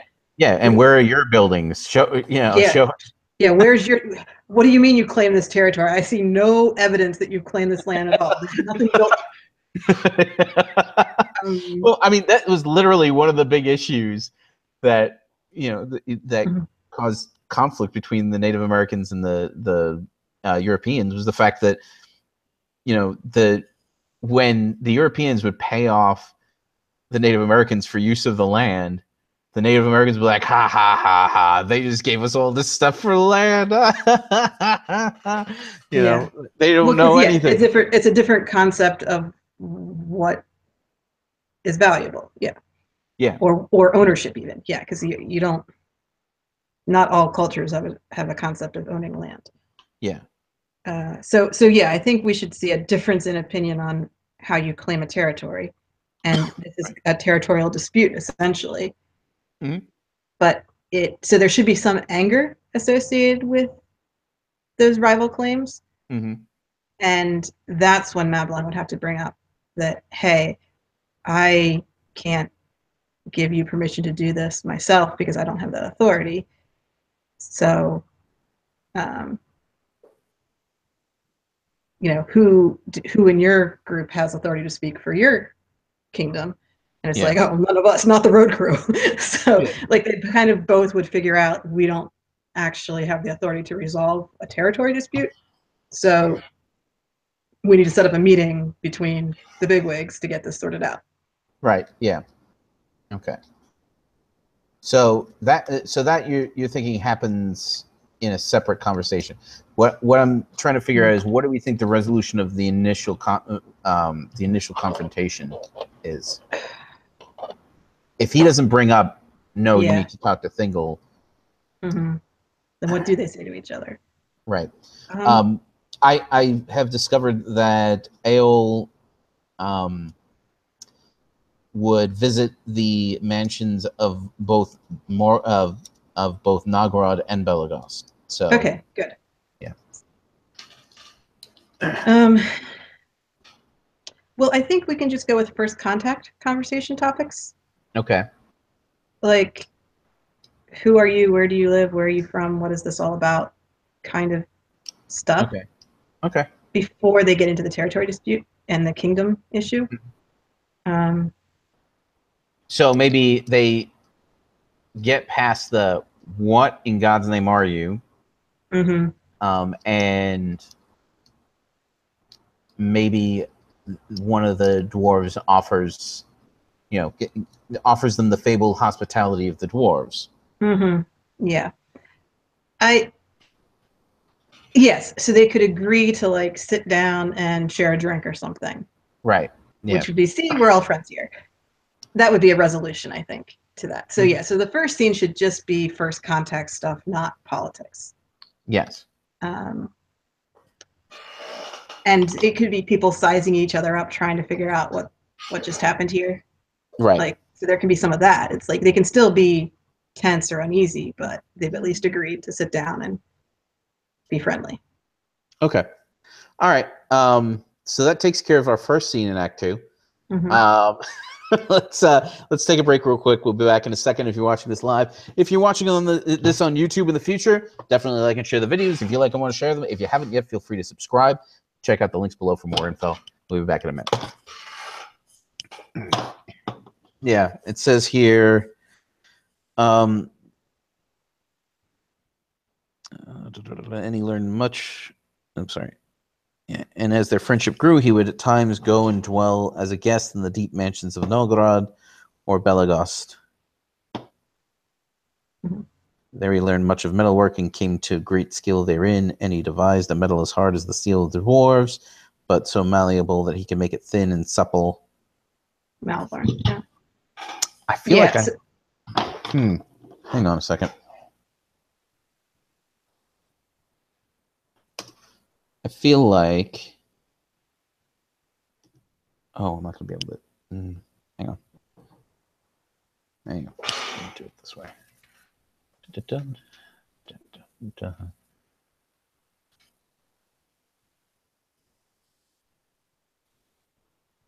Based on that, and based on the fact that it's used to stab through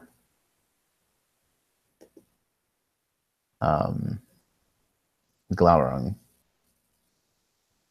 Oh, that's Anglikel, or the sword, right? Yeah. Well, the sword is made from meteoric iron. Right. Well, isn't that what Galvorn is?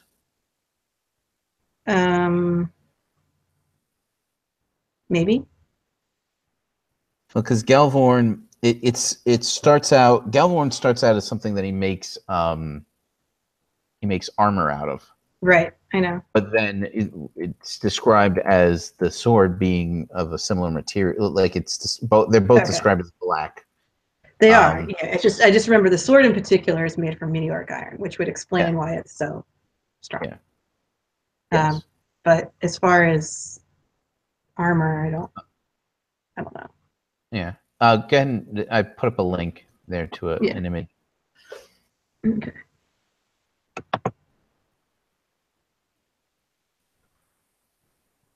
Okay, there's a sword. Yes. What? That's an Estoc. Okay. It's specifically an armor-piercing weapon. I see. It used to be used by knights on horseback because there pretty much wasn't anything else sword-wise that was going to get through plate armor. Yeah, plate eventually. armor's tough that way. Yeah, and I feel like a lot of dwarvish blades, despite the fact that that we always see, like in movies and in video games and stuff like that, dwarven weapons always seem very chunky. If they were the premium armor makers of Middle Earth, I feel like this is kind of the sword ideas that they would come up with. Yeah, they should be pretty clever and good at making things work. So yeah, I wouldn't want to make all their stuff clunky looking. That wouldn't be right. Well, no, not clunky. No, I know. You just mean like compact. Yeah, like very. Everything is very big, and like all. If you look at the swords that the dwarves are using in the Hobbit movies, that's pretty par for the course as far as what dwarven weapons are envisioned as. Right. Elves are Art Nouveau. Dwarves are Art Deco. Yeah, and so you have these big, heavy-looking swords that, you know. I mean, I guess that's useful against against armor as a crushing weapon.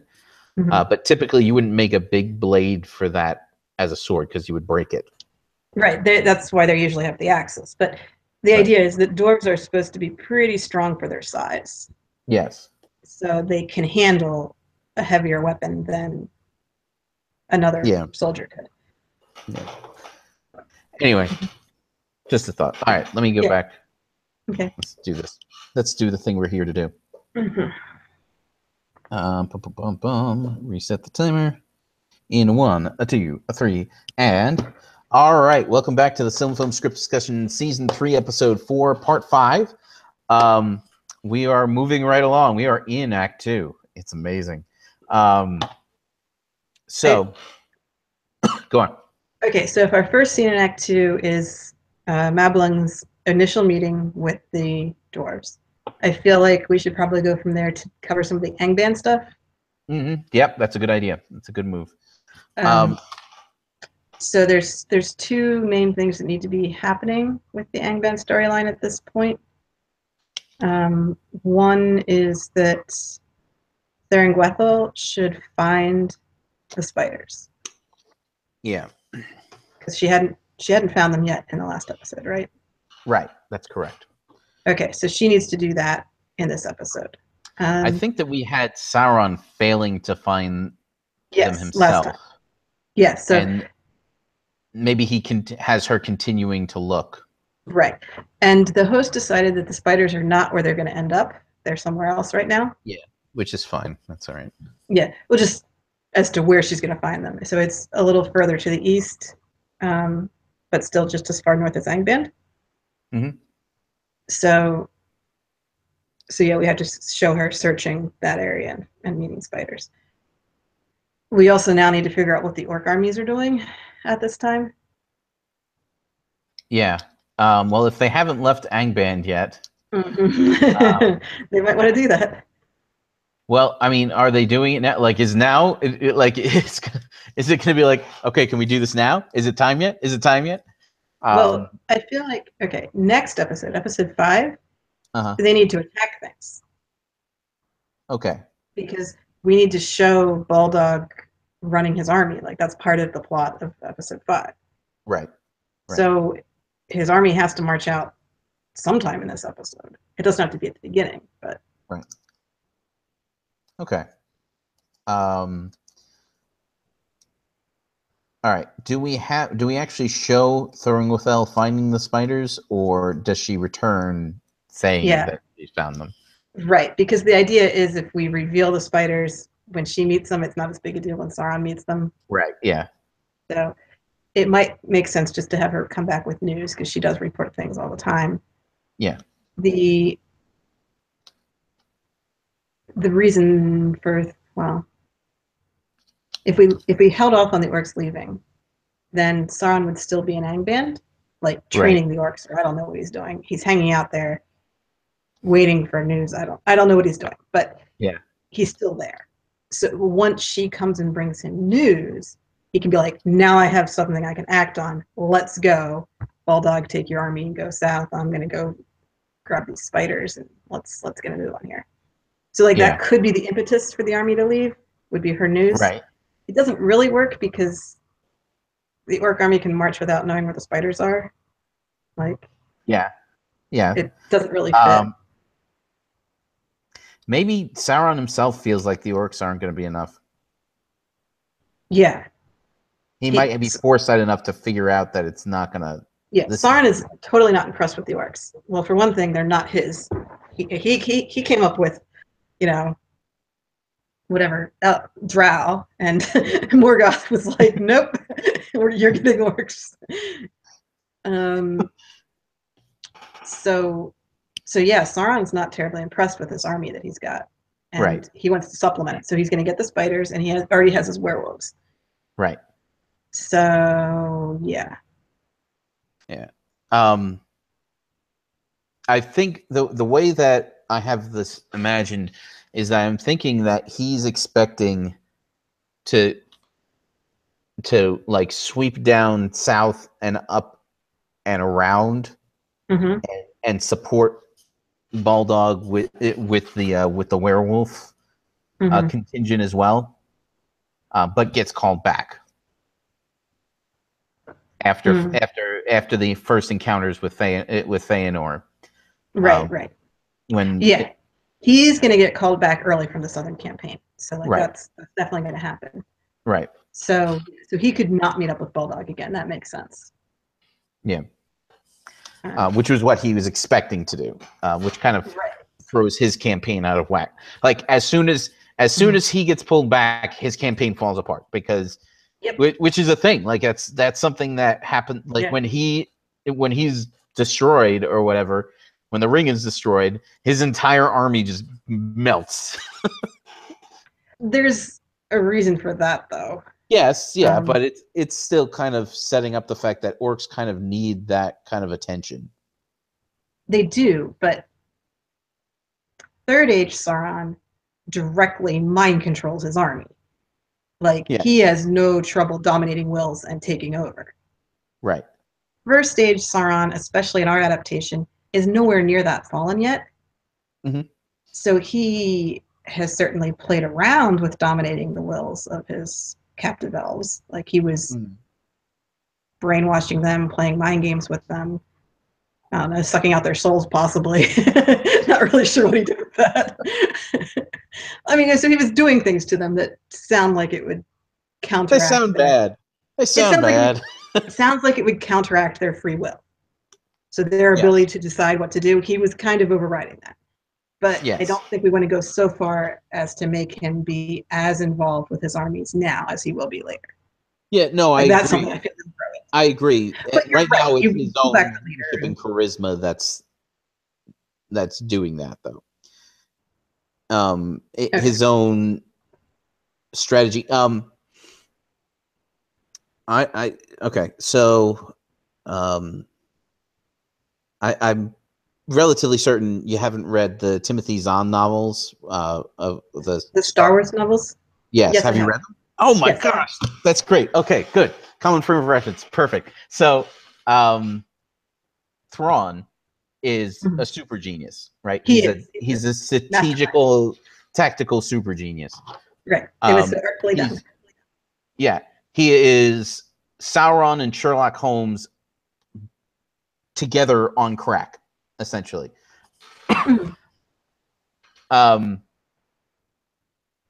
When he's not there,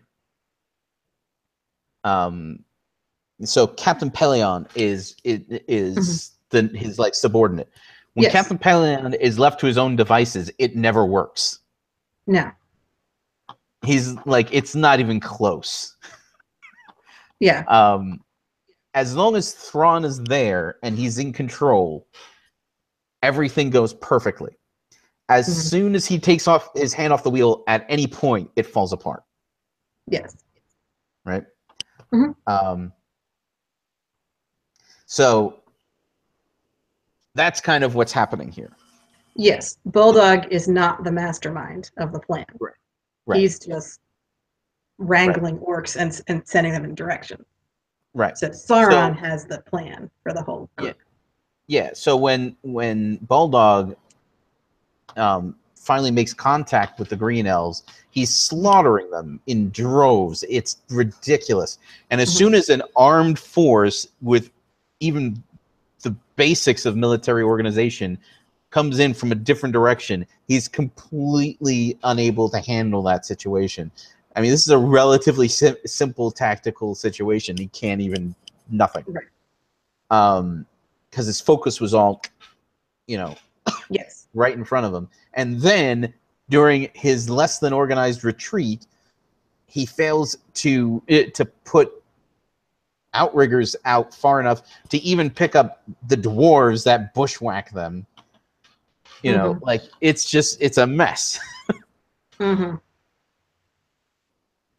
You can bet that a relatively competent military leader would not have been bushwhacked by the dwarves. Right. They're not known for their stealth. Right. Agreed. Okay. So we can see where that's all headed. So the question is now in this episode, last episode we showed Morgoth giving Sauron his orders. Yes. Take this orc army and go obliterate everything you find in the south, particularly elves. Especially elves. Yes. And we saw Sauron being not so thrilled with that order. But so this episode might be where we see him showing his own initiative of like, yeah, this orc army is not going to cut it. I'm going to do more. I'm going to do better. So I need some spiders. I need these wolves. I've got a plan here. This will work. It's going to be a thing. Yeah. So I feel like we do probably need this episode to show Sauron's initiative. Yeah. And Sauron the mastermind. Right. Yeah. The question is, how do you do that? Because he can't just like talk to himself in Angband. Yeah, no. He can interact with Bulldog. And give him orders. Yes. Well, Bulldog can be upset, can be impatient. Yeah, like why aren't we on the road yet? Yeah. And it's like, because we need to let our enemies make some weapons before we attack them. Because Hakon said that we can't leave yet.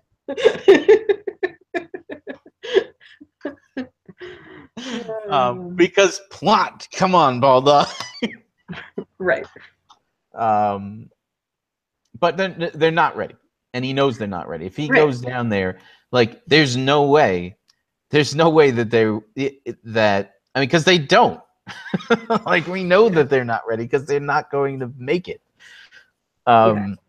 So he could be insisting that Bulldog go through some training exercises with them. I mean, what is he going to tell Bulldog to do? He could be. Okay, so the people in Angband probably know that the Elves of Beleriand are super ill-equipped. And Bulldog could say this outright, like, what are you talking about ready? We're going to go down there. We're going to mow them down. That's what's going to happen. And Sauron is telling him, no, you need to consider all the angles. You can't just look at what's in. He could be trying to teach him what he's going to deliberately fail to learn. Okay, yeah, I think that would be a good opportunity to show their different viewpoints and their different approaches to battle plans. So that's possible. Sauron is essentially going to literally call out exactly the predicament that Bulldog is going to get himself into. Right. But Bulldog isn't listening. Yeah, I like that. Okay, so in Act 2 then, which part of this do we want to start with? Well, I would say having that conversation to set that up, what they've been doing. Does Thorngwethel arrive during that scene, do you think? No, I mean, if she's not going to deliver her news, I would save that for later. Okay. Because we can't go too far back with that.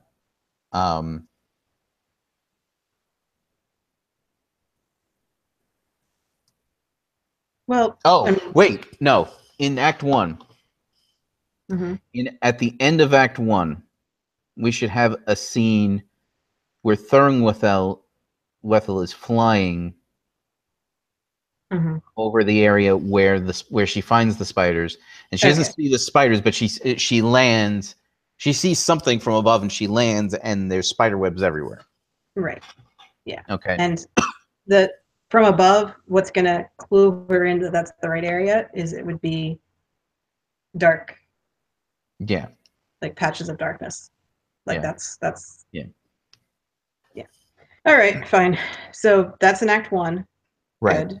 Act 2, Bulldog and Sauron have a tactics conversation. Yeah. Um, then we go from there back to Mablung and the dwarves, who are now getting ready for the our kings should totally meet each other conversation. Yes. Now Okay. that now they're discussing politics over dinner, which is always a wonderful idea. Oh yes, especially with these people you just met. Yes. Not because Thanksgiving is coming or anything like that. You know, that's always a No. good idea. Mhm. Looking forward to it so much. Actually, my Thanksgivings are not as bad as they used to be. Okay. Because people in my family have stopped regarding me as something of a crazy person politically, because everything I've said for years is starting to make sense. That's funny. Hi, mom and dad, who might watch this sometime. So, all right. So, Mablung and Road Crew Chief Dwarf, Mhm. or Translator Dwarf, are talking about the situation.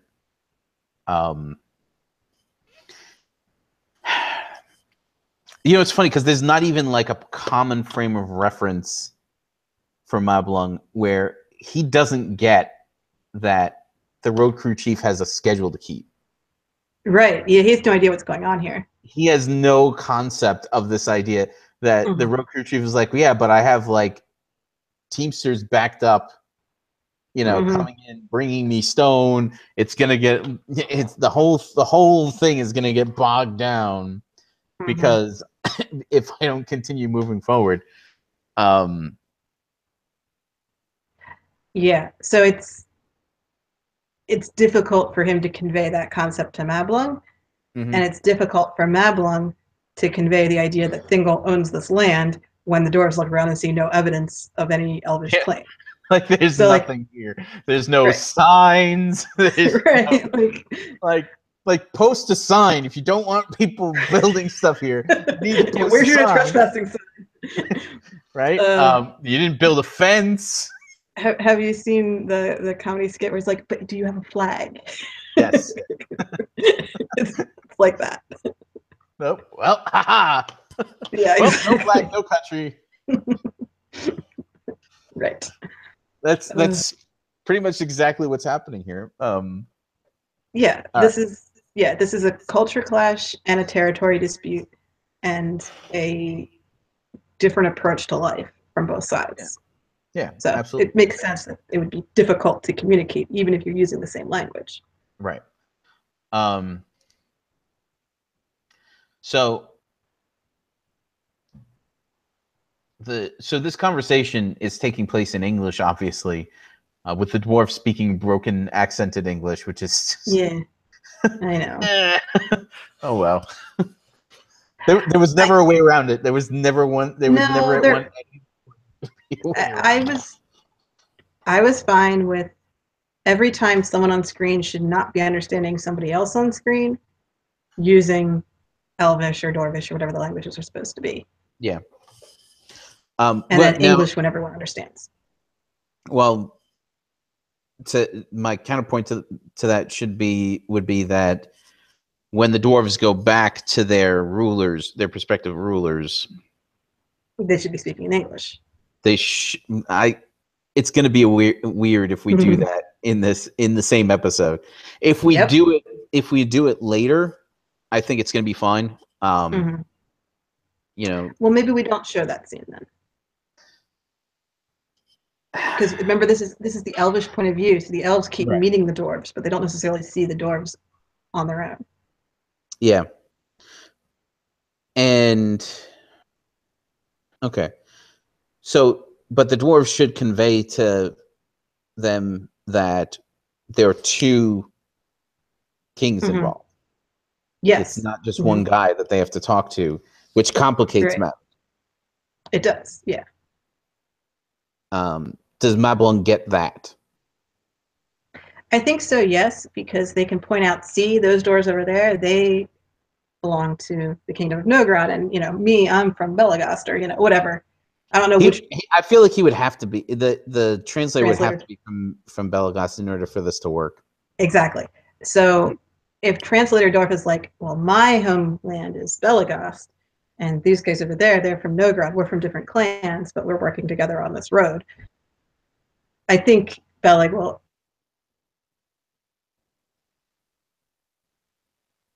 Uh-oh. It's You know happening again. what's Could you happening? repeat? Can you repeat Oh, everything said after?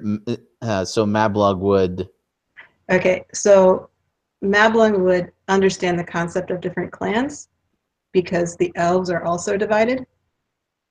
There's different groups of So elves. that he would understand the concept of different clans because the elves are also divided. Yes. Okay. Okay. But they all recognize Thingol as the guy, though. Only Every the elf he Sindar. knows. Only the Yeah, Sindar recognize things. Kirden? Círdan is part of the Sindar. Okay. Um, The elves who are not part of the Sindar are the Avari and the Green Elves, right. neither of whom But recognize yes, but none of whom are here. it has Mablung spoken to in countless centuries. No, but he was there. But Mablung was there during the journey. Okay. My point is that Mablung at least knows the idea of different groups of elves. Okay, that's fine. We need to take a break. If you're watching us live, we'll be back in a second. If you're watching this in the future, one day, someday, possibly, maybe, eventually, definitely like and share the videos if you like and want to share them. If you haven't yet, feel free to subscribe. Check out the links below for all the information on the Film Project, Signum University, Mythcard Academy, and Mythmoot 5 coming up in the June that is approaching in 2018. We'll be back in a minute.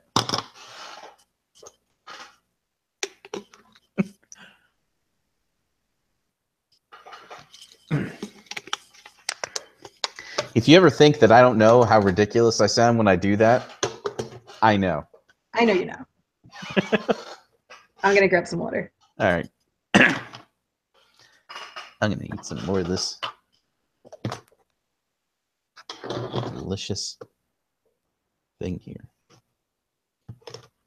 I think that this is a cheeseburger omelet.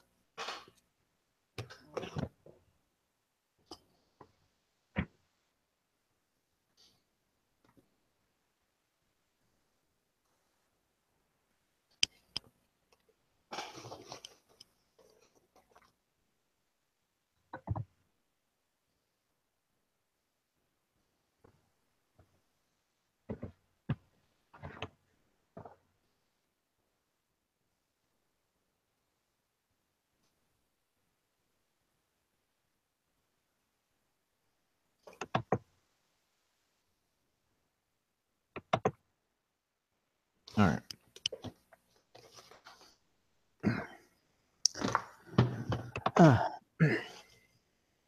One of my nephews is sick, and so they won't be coming up for Thanksgiving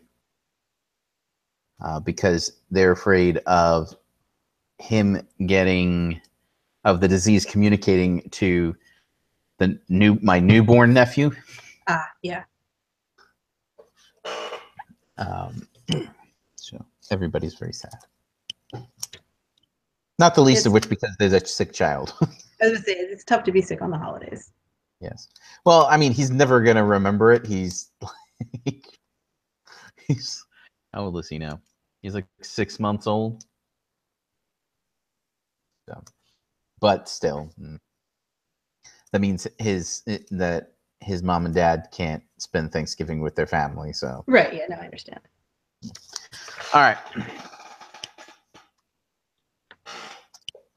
let's do this.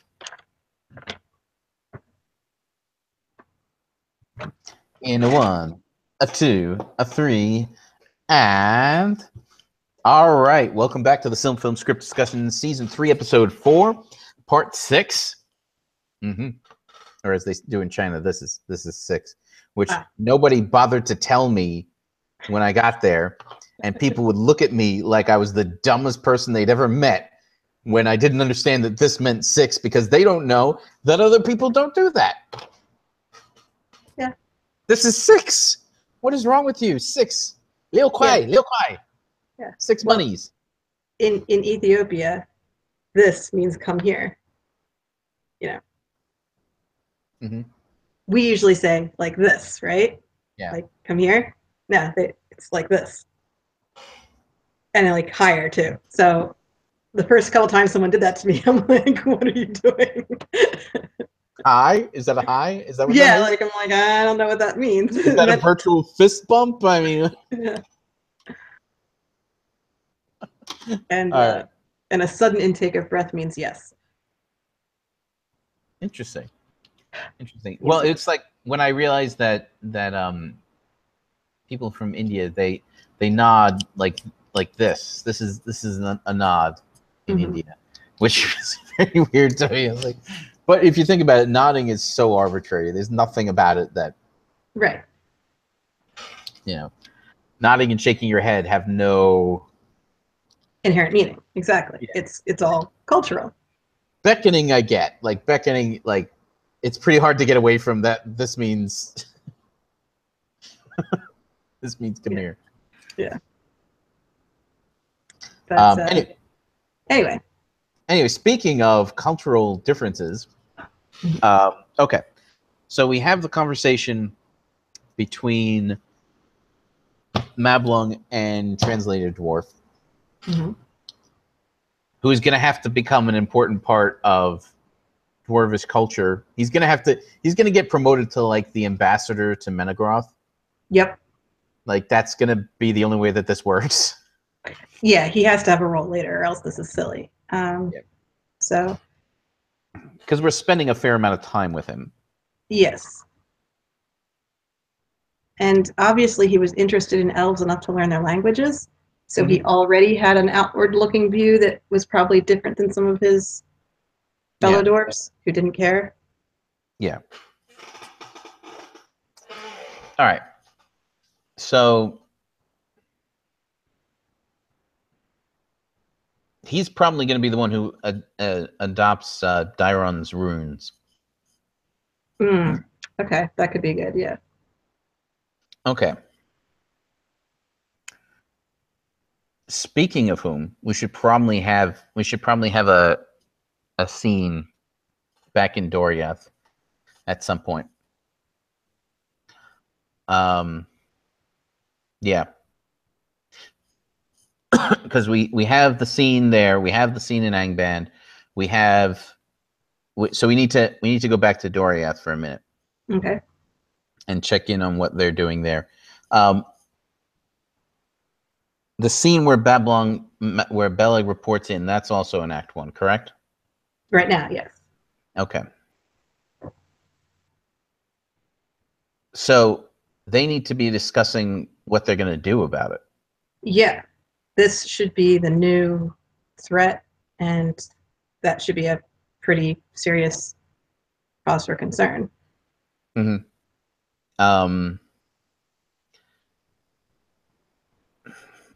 problem is I don't know what, like, if they come to a conclusion at all.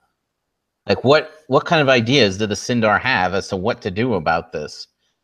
Well, some of them are probably going to doubt Beleg's story a little bit, like question him on some of the details. And some of them are probably going to assume that it's only a very small group. Yeah. And therefore not a big threat. Yeah. Other people are going to recognize that this is a serious thing. and there's probably at least one person who has a philosophical approach of who are these creatures and where did they come from? Yeah, well, they have no idea that it's even Angband yet. Right, like that's the whole point. Like they don't know what this is. They don't even know that Angband's a thing yet. Well, they know Thangorodrim is a thing because they saw the mountains go up, or Okay. something. I thought that the decision was that there was nobody up there to see that. So they keep telling us. Yeah. But I mean, they keep saying they don't want elves up there, but that means elves are completely unaware of everything. And I realize they want the elves caught by surprise, but like totally by surprise? Like how much surprise do you want? Because at some point they just sound like idiots who haven't explored their own territory, you know? Yeah. I had no idea that was there, even though it was a giant volcanic eruption. There's but there's a good amount of distance between Thangorodrim and Doriath, and there's mountains in between. That's true. So they may be aware that there's weirdness going on up north, but they may not have. There could be questions of whether whether the two things have anything to do with each other. Right, right. And Melian should know something. But even she shouldn't have all the answers because orcs are new.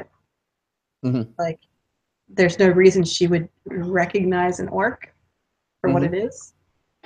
But it's possible that she recognizes Melkor's work when she sees the steel.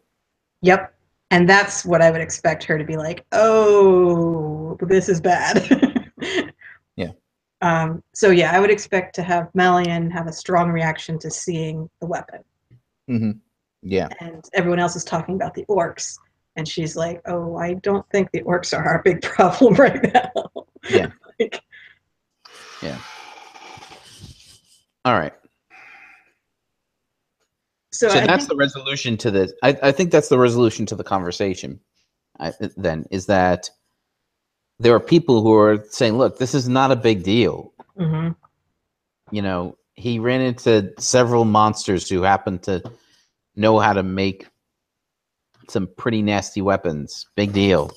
You know, nobody else has ever seen them. We just won't go there. It'll be fine. Yeah, yeah. You know, and the ending of that scene, I feel like, is Melian telling him, no. That's not going to save you here. Yeah. So there's no resolution of what to do, but there's at least a resolution to, we have identified the problem. Yeah. Should she call out? Because remember, they don't want Melkor to ever be called Melkor again, and yet she doesn't know that she's supposed to call him Morgoth. She didn't get Feanor's memo yet. Right. So she should say something effective. There are enemies that will not rest until they rule the whole world. Right. I think she can allude to Melkor without name dropping. And I feel like Melian is someone who should speak somewhat cryptically most of the time. Like, she's not going to come right out and say things. That's not really her personality. Right. Yeah. So yeah, I think we can reference Melkor and make it clear that she knows that's what she's up against without saying Melkor. Yeah. Okay. And I mean, Thingol was alive during the first battle. Right. So if she makes a reference to that time period, she can be like, don't you remember? You know, like, I feel like she can say something that clues the audience in that she's definitely talking about Melkor. Yeah. Okay.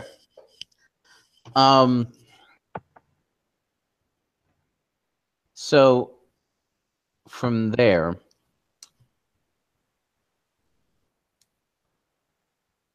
that's another thing that the elves give the dwarves, by the way, are the runes.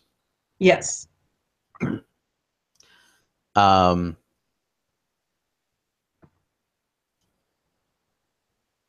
So, okay. I think that we should set up the runes. I think that Dairon should show his runes to Luthien for the first time. Yep. And she should be really excited about it, and she should talk about how brilliant he is, which will set up people being devastated when he's sad later. Yeah. I'm not saying she's expressing that she has romantic interest in him. No, I'm she's just just saying she admires his work. yes. The thing is, the elves really don't care about Daeron's runes. The Sindar have no use for them. Yeah. So I get that. right. So if Luthien recognizes, like, oh, this is actually a pretty cool thing you did, inventing writing. Maybe you can say that nobody else really seems all that. He could be like, really, nobody else seems all that interested. Right. And she's like, no, I think this will be useful later. Yes, it will. Later By in the this end of this episode, in fact. Okay, so maybe she shouldn't say something quite that obvious. but Not yeah, quite that on the nose, maybe. Right, yeah, maybe just a little. But she could recognize the cleverness of what he's done. Yeah, absolutely. And be like, no, this is a really cool thing. And she might even say something about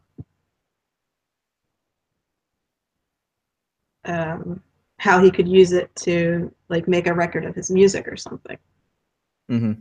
Like her first thought of what would you use writing for might be to record music. Yeah.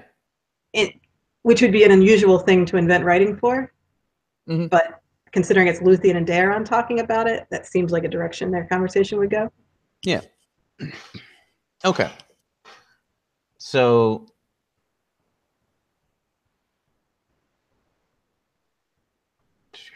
that's a full act. Because we had to go back to the dwarves after this. Yeah. Or before this or something. Well, we were okay. So Act 2 is now Mablung and the dwarves, mm-hmm. Sauron and Bulldog, mm-hmm.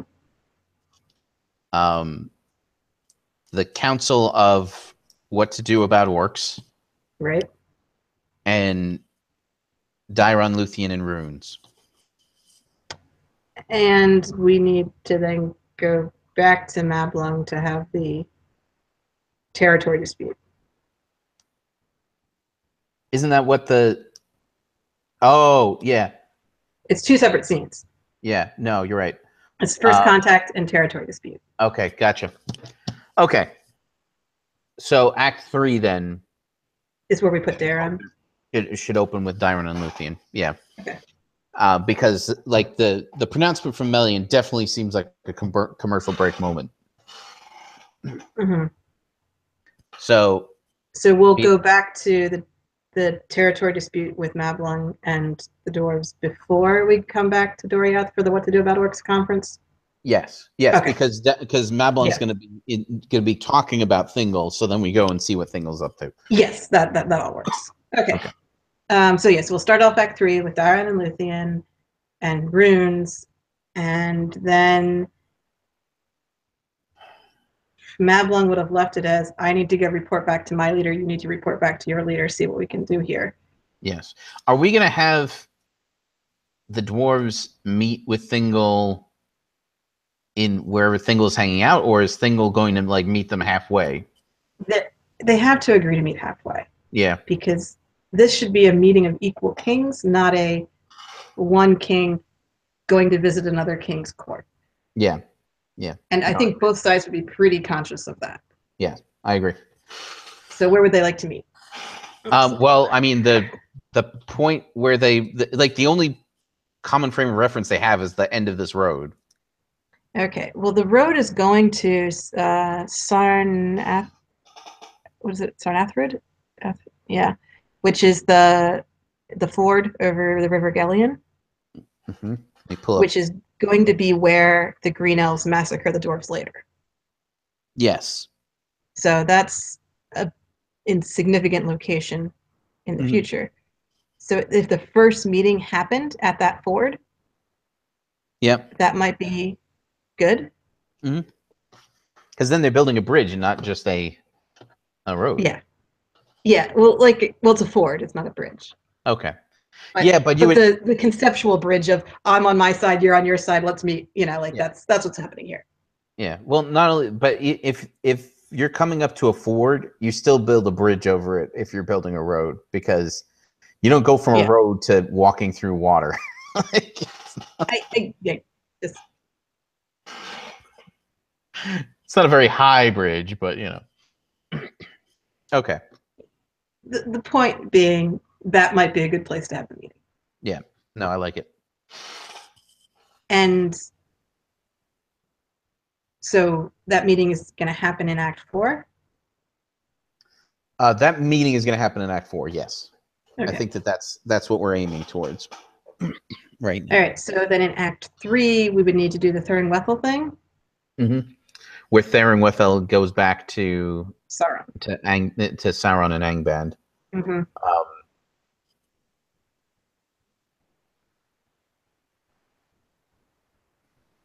Would that be Act 3 or Act 4? Here's my problem. Mm-hmm. We can't have a conversation with Shelob in Act 4 if No, we we're haven't not. talked to her at all. Right. Yeah, So we can. Shelob's in the next episode. Right. So he can meet there. He can show up. Like, you remember how we had the scene at the end of With Morgoth and Ungoliant? No, if we had a scene at the end of, did we do that at the end of an episode? Mm-hmm. Okay. That's kind of, we kind of have to do that where they're not exchanging words. Well, But I thought in this episode we were just having Thurin-Wethel come back and report to Sauron, I found the spiders. oh, okay. And then next episode would be Sauron meeting with Shelob. Okay, we can do that. The only thing is that nothing's actually happened. I know, which is why maybe having the Orc army march out right about now would be good. Yeah. We can do that, and we can have Thurin-Wethel and Sauron take off. Yeah. To go and meet with the spiders. Okay. All right. That's fine. All right. So Act 3 or Act 4 for that? That's an Act 4 thing. If that's the resolution of what's happening. Okay. So Act 3 is a little light. It's We'll work it out. We can put frame stuff in Act 3 if we need to. No, where there's. Okay. No, I don't. Unless you're going back to the frame more than. If you're dipping into the frame more than teaser and tag, then you can't just like pop into it once in like the third act. You would need at least one other scene in it, right? Right. Unless you do it at like a midpoint, but okay. So Daeron and Luthien.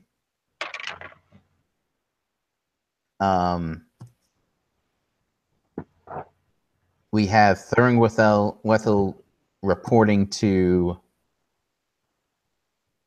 Sauron. Reporting to Sauron.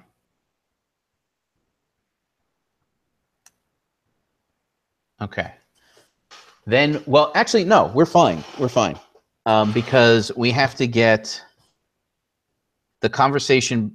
We need to get Mablung returning to Thingol, reporting to Thingol, convincing Thingol to come out with him to meet with the dwarves. And but we're not doing the scenes where the kings, where we get the kings of Nogrod and Belagost. Yeah, I don't think so, because I don't think we want it to be door-centric enough to do that. Yeah. The one thing we can do, though, is if we're going to have Eel meet with any dwarves in this episode, that could happen. Because we've shown Eel already earlier in the episode, and we've already given the teaser last time of him. Yeah, I agree. Meeting someone. And if are the dwarves unhappy with him for not mentioning that? I feel like they should have a conversation about Thingol, and Eel could make the point of saying, he's not my king, I'm not part of the Sindar. I never acknowledged him as as king, which establishes him as a loner for anyone who's forgotten that he's a dark elf. Right. And well, and also, but then we have to be able to answer why, because they've got to ask. Right. You know, And that's when he can just explain that he's from a different group of elves.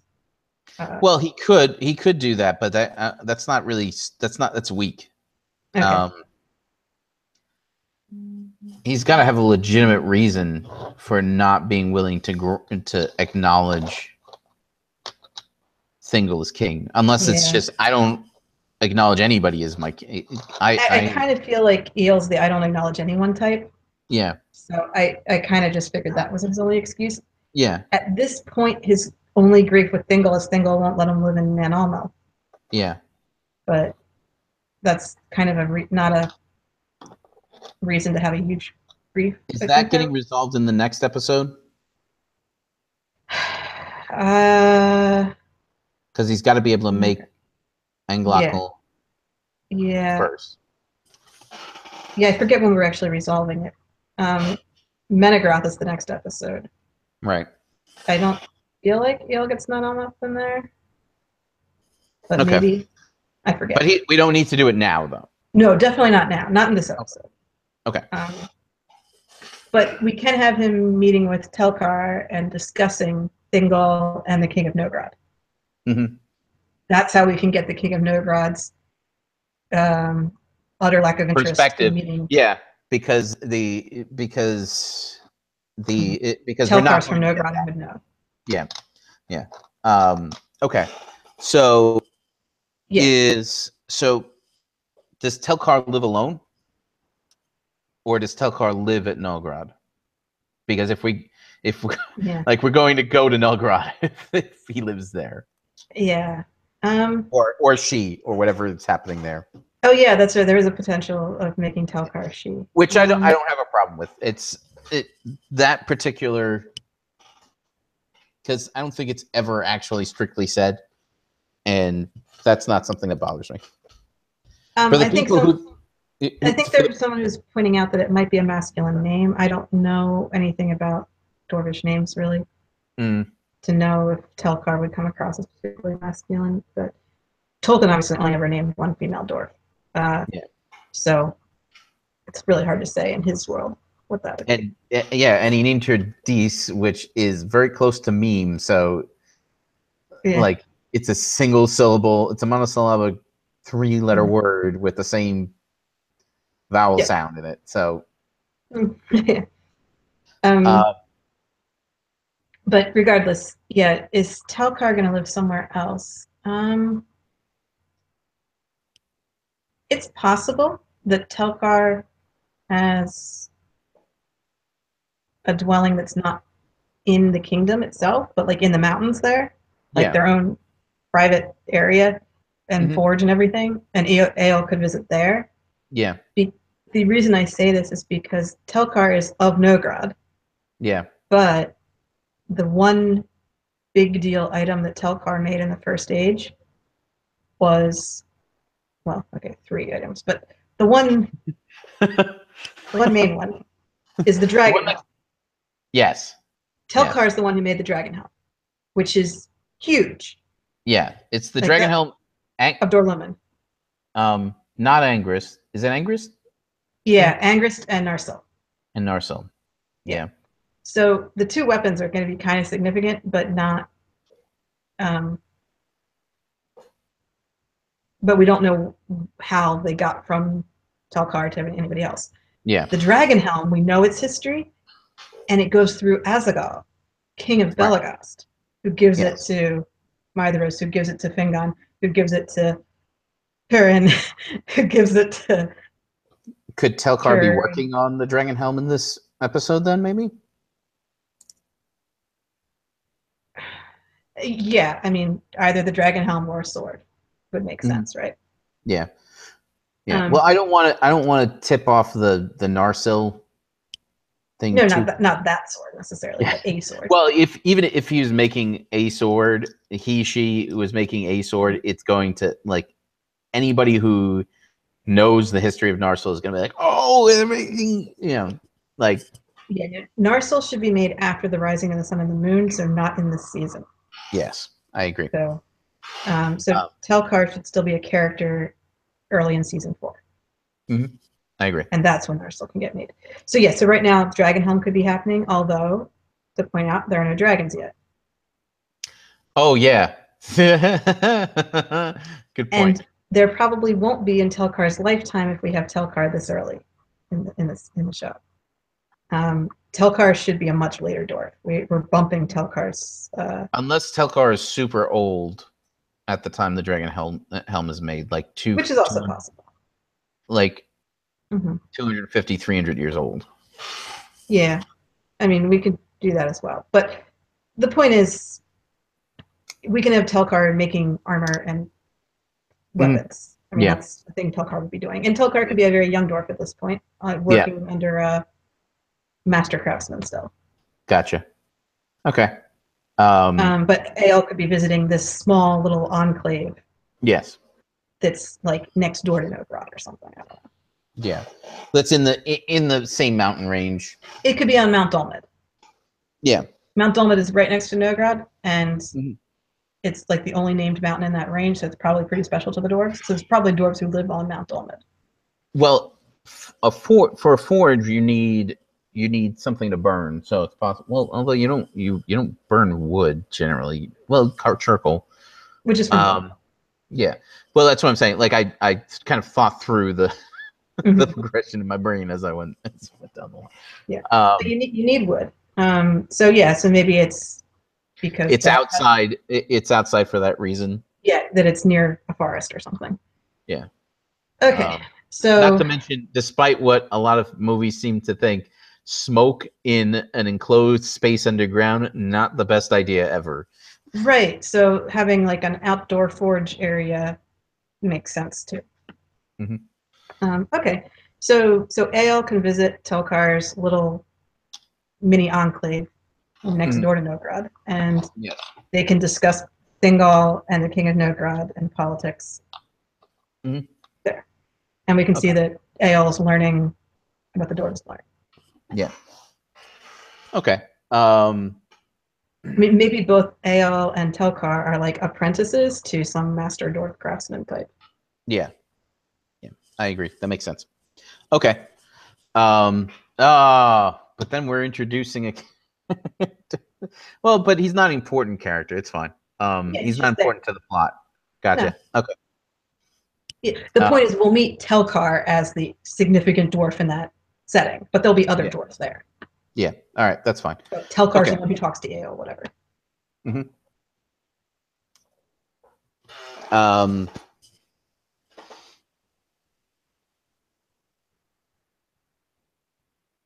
And Telkar could hint that, hey, by the way, the King of Nogrod kind of wants to talk to you because he wants to know why you didn't bother telling him that there's this king who lives out there in the forest.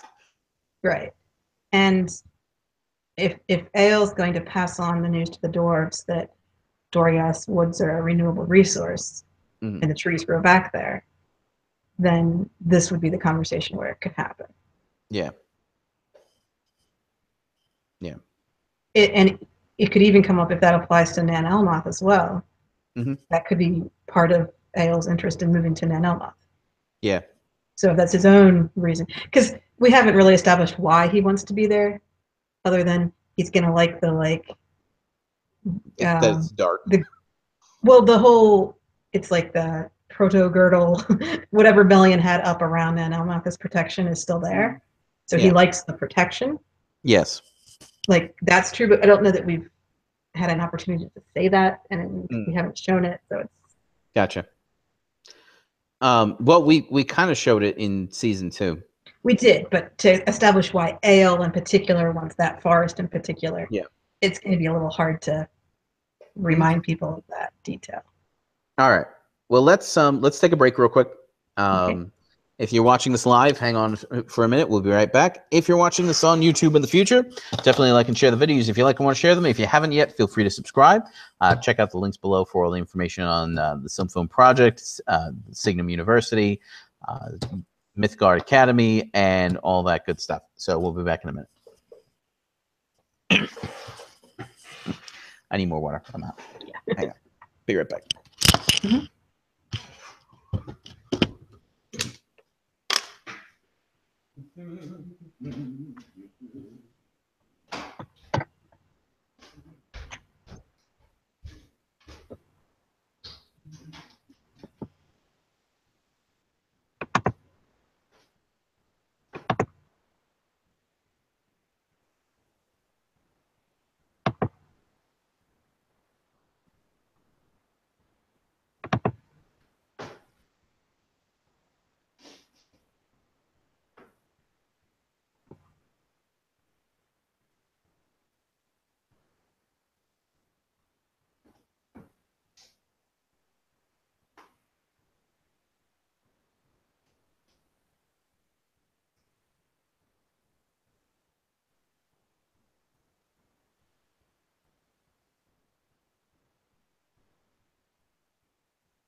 Ba-dum.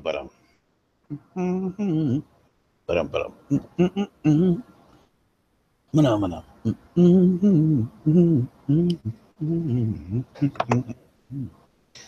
Ah.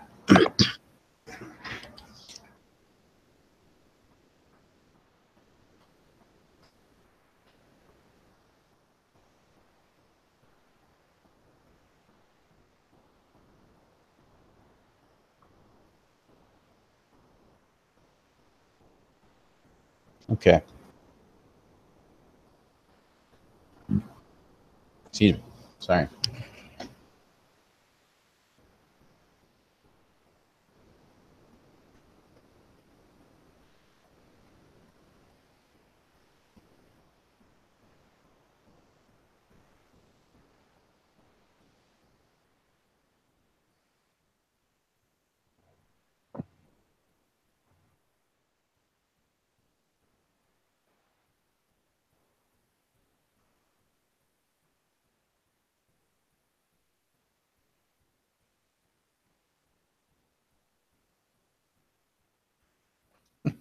All right. We ready to go?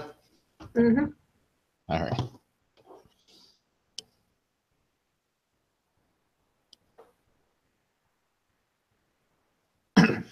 In a 1, a 2, a 3, and all right. Welcome back, everybody, to the Film Script Discussion, Season 3, Episode 4, Part 7. 7, yeah. Part 7. Awesome. We are just cruising through Act 3 right now. To kind of reiterate what we had Dairon and Luthien. We had Thuringwethel reporting in. We had Ael and Telkar. And we had Mablung reporting in.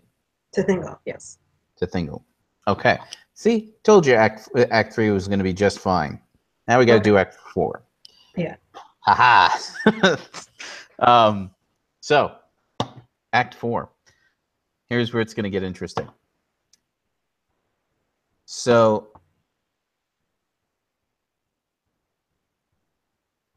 Act 4. The scene at the last scene, I think, is going to be the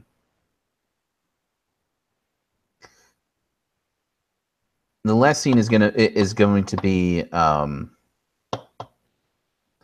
whatchamacallit. Who are those people that we're going to meet with? Is going to be the King of Belagost and Thingol. Yes. Yeah. Azaghal, King of Belagost. Yeah. Azaghal, thank you. I keep forgetting his name. Azaghal and Thingol meeting for the very first time. Yes. Let's figure out what's going to happen there before we figure out how we're going to build to it. Yeah. Because the conversation can't go perfectly. No. And there has to have been some diplomatic work going on in the background. Mm-hmm. So we'll see our translator dwarf having a position in Azaghal's court group that showed up. Right. And we'll see Mablung standing with Thingol. So, like, clearly the two of them have tried to set this whole thing up. Right. But at the end of the day, the dwarves and the elves have very different ideas of what it means to have a territory and keep it, right, and to be a king. Right. So both of them should show some reluctance to recognize the other leader as a king. Mm-hmm. Like, they're both going to do it, but it shouldn't be a natural or easy thing for either of them. I have this thing where I kind of almost want to see Azaghal seeing Dairon's runes almost by accident. How do we make that happen? I know. Well, that's the part that I can't figure out, because that feels like the point at which he's like, "Oh yes, you guys have something that I want." You know, like, right. You know, something of value besides your land. Yeah. Build a road across and your trees. The other thing is the whole pearls issue. It almost feels like that would also be an accidental thing, in that Thingol wouldn't know off the top of his head that the one thing that he has that the dwarves don't is pearls. Like, he wouldn't know that. Right. So he would have to be presenting a series of gifts. Like, you know, this is a diplomatic thing, so there's a series of gifts. Like, oh, from my people to your people, there's this, there's that. So there should be some gifts that they're like, okay, whatever. And then, like, a pearl is shown up, and the dwarves are all like, what is this? And they're all very excited about it. Yes. Whereas before they were just being polite and accepting gifts. Yes. So I'm trying to think. One of the gifts could be a book that Dairon is written in. And the elves are like, we don't even know why you'd want this, but we just tossed it in here because we don't know what else to do with it. Yeah. Dairon seemed really pleased with it. So. Yeah. But no, if we've just had Luthien telling Dairon, oh, your stuff is really cool, she could include something with his runes written down as part of the official package. Yeah. Like almost like an illuminated manuscript kind of thing, where it's maybe just a page, but it's decorated. What if they're sitting down? What if part of the negotiation, before they get down to brass tacks, they share a meal again, right? Right. Yeah. And Luthien sings at sings during this meal. And the elves are like, yeah, this is awesome, right? And the dwarves are like, you know, it's nice, yeah. Right. It's a little up-tempo for us, you know? I feel like that should be what each group thinks is really awesome. The other group is kind of like, eh. And the things that most of the other group takes for granted, the other side is like, oh my gosh, this is the coolest thing ever. So like there should be a lot of disconnect there. Right. And during the negotiations, when they're giving gifts, right? Luthien should offer the song on paper, right? And that Azaghal's like, this is amazing. Yeah. Like Or they might like be able to do math, mhm, right? And they might have like pictographs and math that they right. can do, but they can't write out actual words. And this Not is like going to make this. Yeah. record keeping and trade so much easier. This is the best thing that's ever happened. I can carve Well, stuff on stone with this. that's the real advantage to the runes is that they're easy to carve in the stone. Yeah. So they're all straight lines. And so if they had some kind of pictograph thing that they could write before, but not Uh-huh. carve very easily, Yeah. then because if you think about how difficult it is to carve hieroglyphs, like Yeah. you can do it, obviously, but it's a little painstaking. Yeah. Whereas this will be very easy to carve. So I think that's the key, is that the dwarves had some form of writing, but Yes. not Obviously. Yeah. like this. Yeah. And yeah, so I think that would be good, is that they might not have appreciated the song when she sang it, but they certainly appreciate the runes. Yes. Yeah. And Azaghal, being a king, probably has a bit of a noble bearing and is therefore not going to like fanboy over Yeah. it. But our translator dwarf could make a big deal of it and be very enthusiastic. Yeah. Like he gets to act like not a king in Yes. that situation, and Yes. we get to see it through his eyes. I think would be good. And I think he's a relatively young dwarf, so that we can see him for more episodes after this. Yeah, well, he's definitely got to be involved in the Menegroth episode. Right. Yeah. Okay. All right. I think we know where we're going enough to kind of go back and figure out what else is going into Okay. Act 4 here. So. Okay.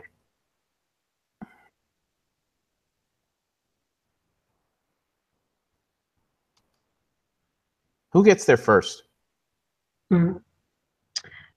Since we're seeing things from the elves' perspective, I kind of feel like the dwarves should already be there waiting for them.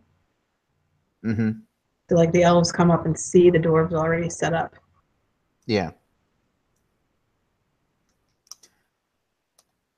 The dwarves are also much closer, like they had less Yeah, distance to that's true. travel, so it's easier for them to be there first. And they have a good road to travel on as Yes, well. exactly. Um, I mean, we're not even going to say although how they said that. they probably travel heavier than the elves do. Like, But again, shorter and on a road, they can get there. But yeah, yeah, they have a whole pavilion set up. It's not just right, like some guy sitting in a chair. It's a right, whole pavilion set up and ready for this. right. And And so the elves get there, and that's weird too. Like the way that they've, like even this is organized. Like, yeah, it's different culture. yeah. Um,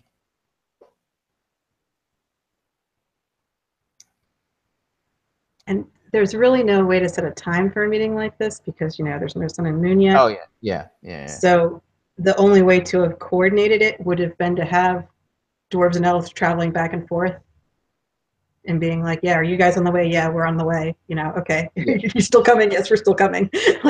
So there would have been some communication before the meeting. Mm-hmm. We're not going to show any of that, of course. There could even be like a subtle dig, like, oh, you're finally here.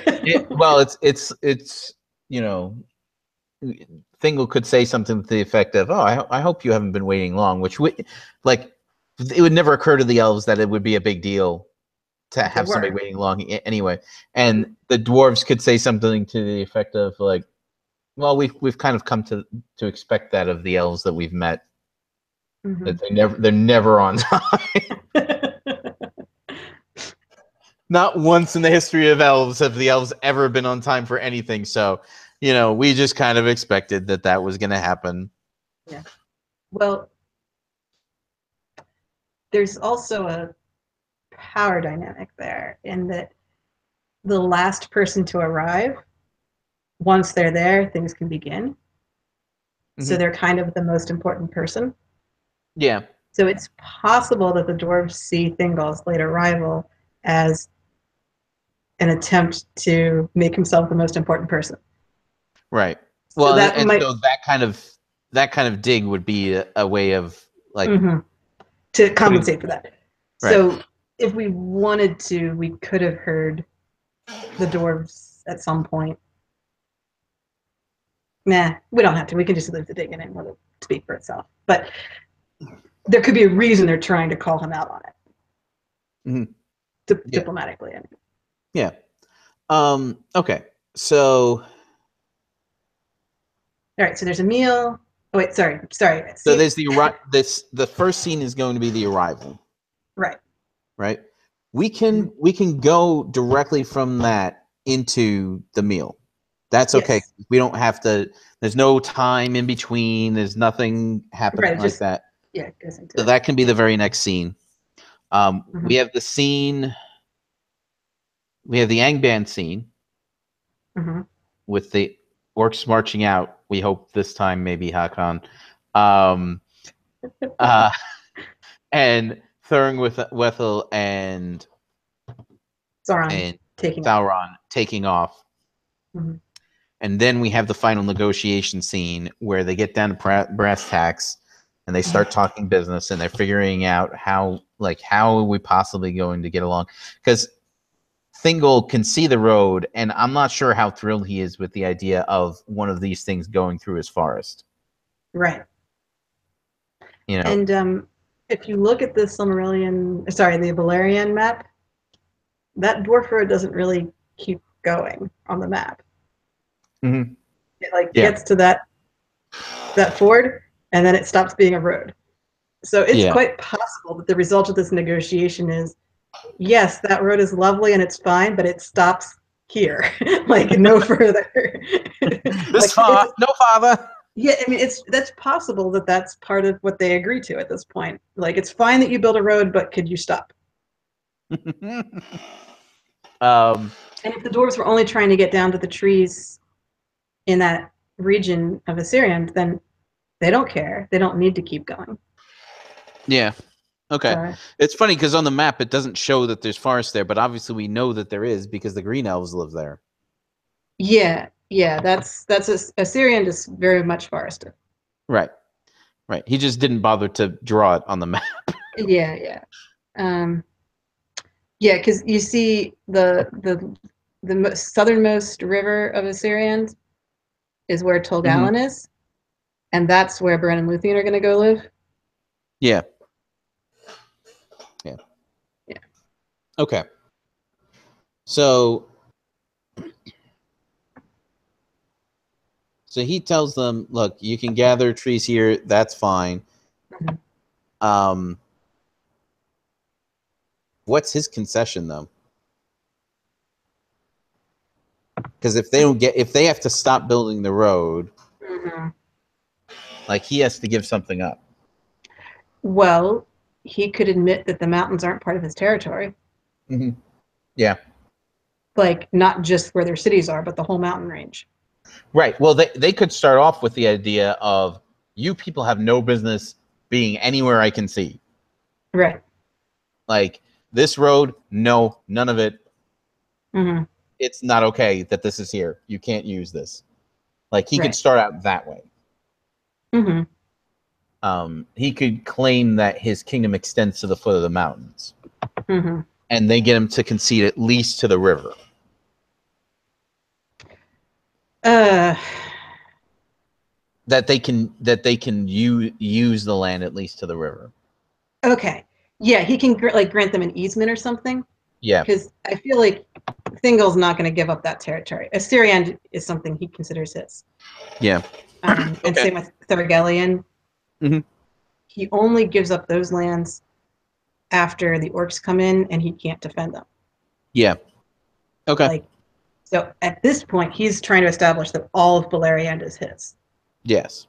And right about now will be the end of that being true. But the audience needs to know that it was true at one point. Yeah. Okay.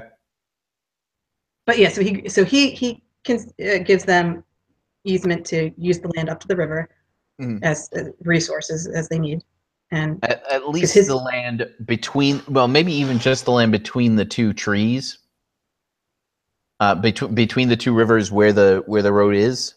Because remember, the green elves are going to wind up down there. They're not going to want the dwarves just completely obliterating their forest.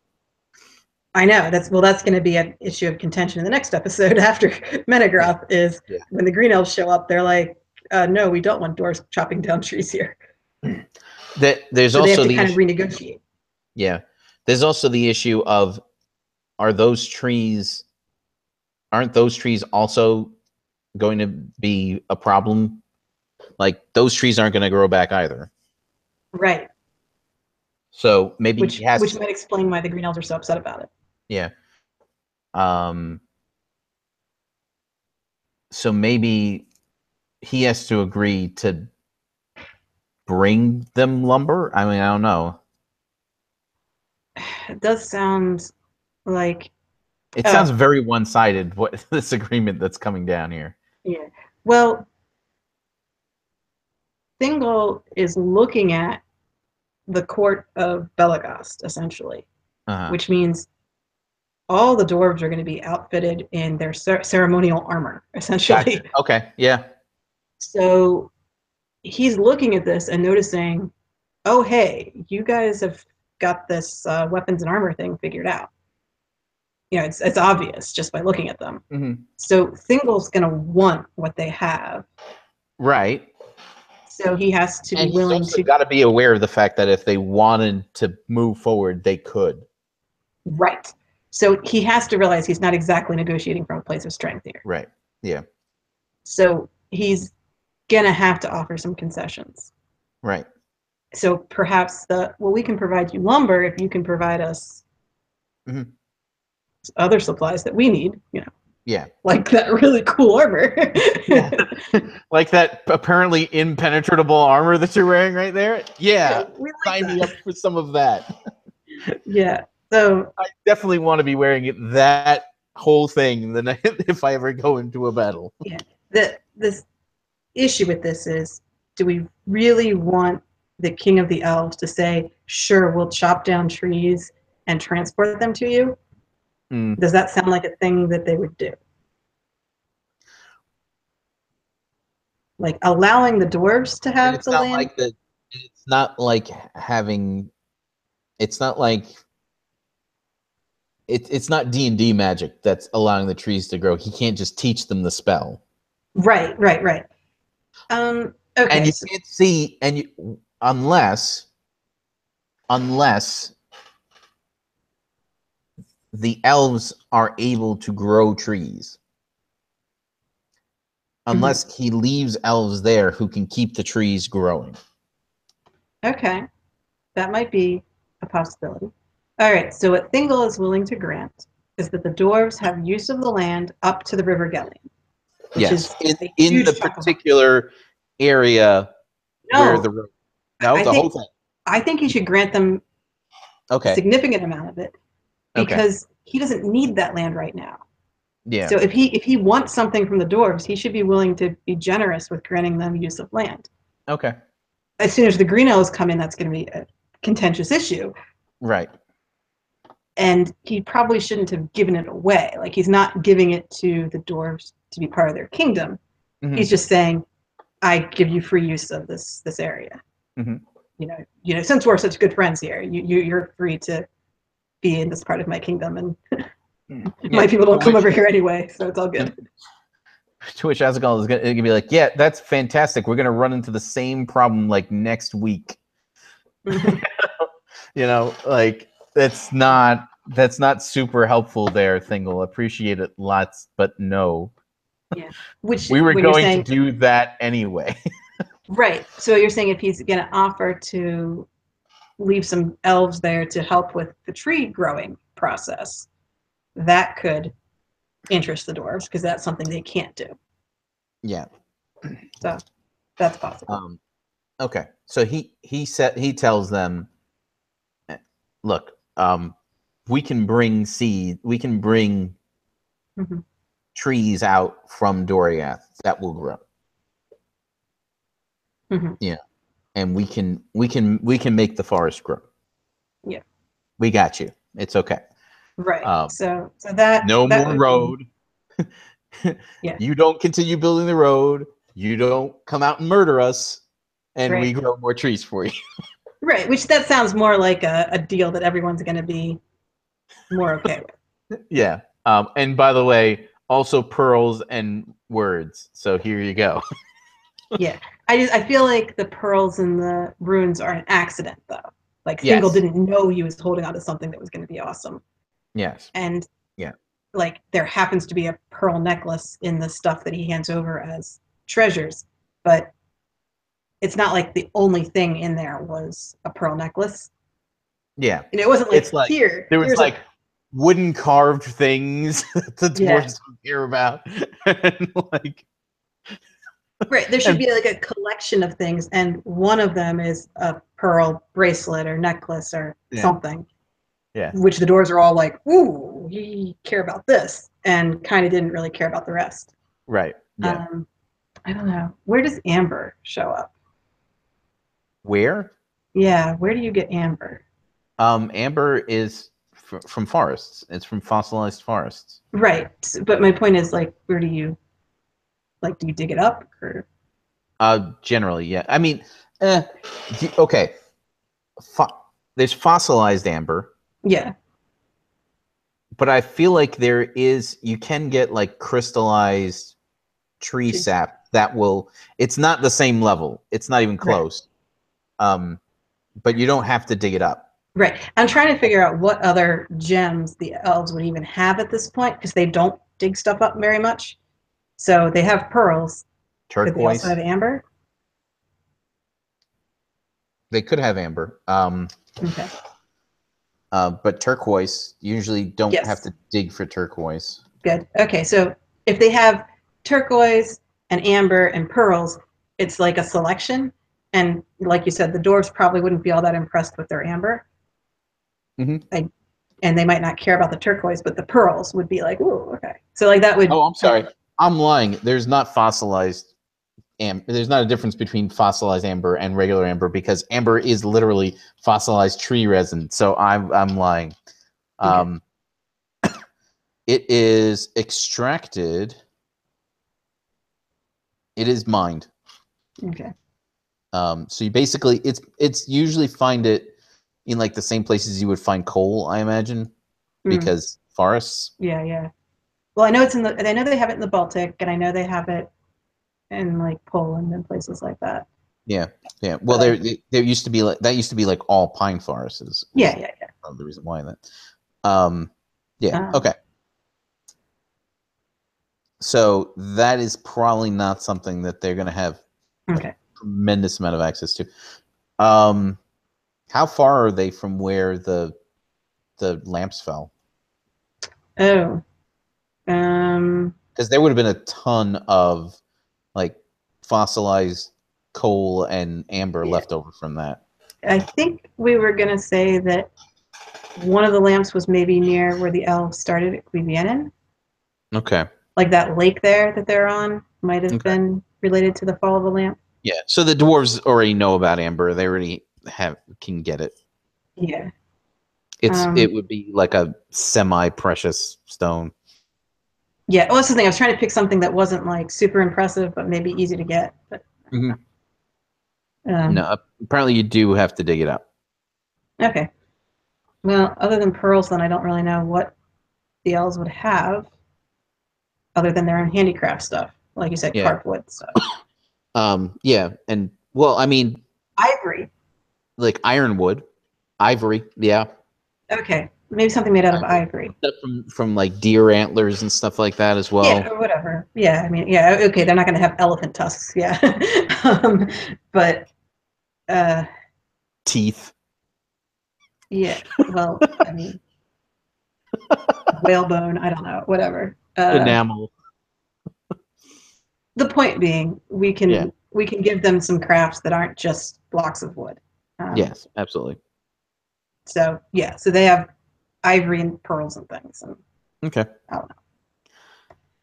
All right. And so he gives them the bot.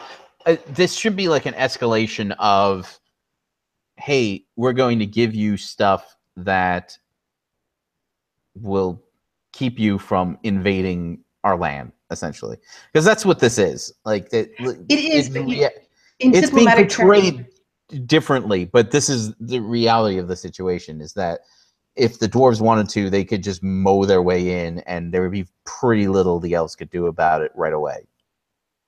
Yes, but in the language of diplomacy, you don't say that. You say No, of things course. like, Yeah.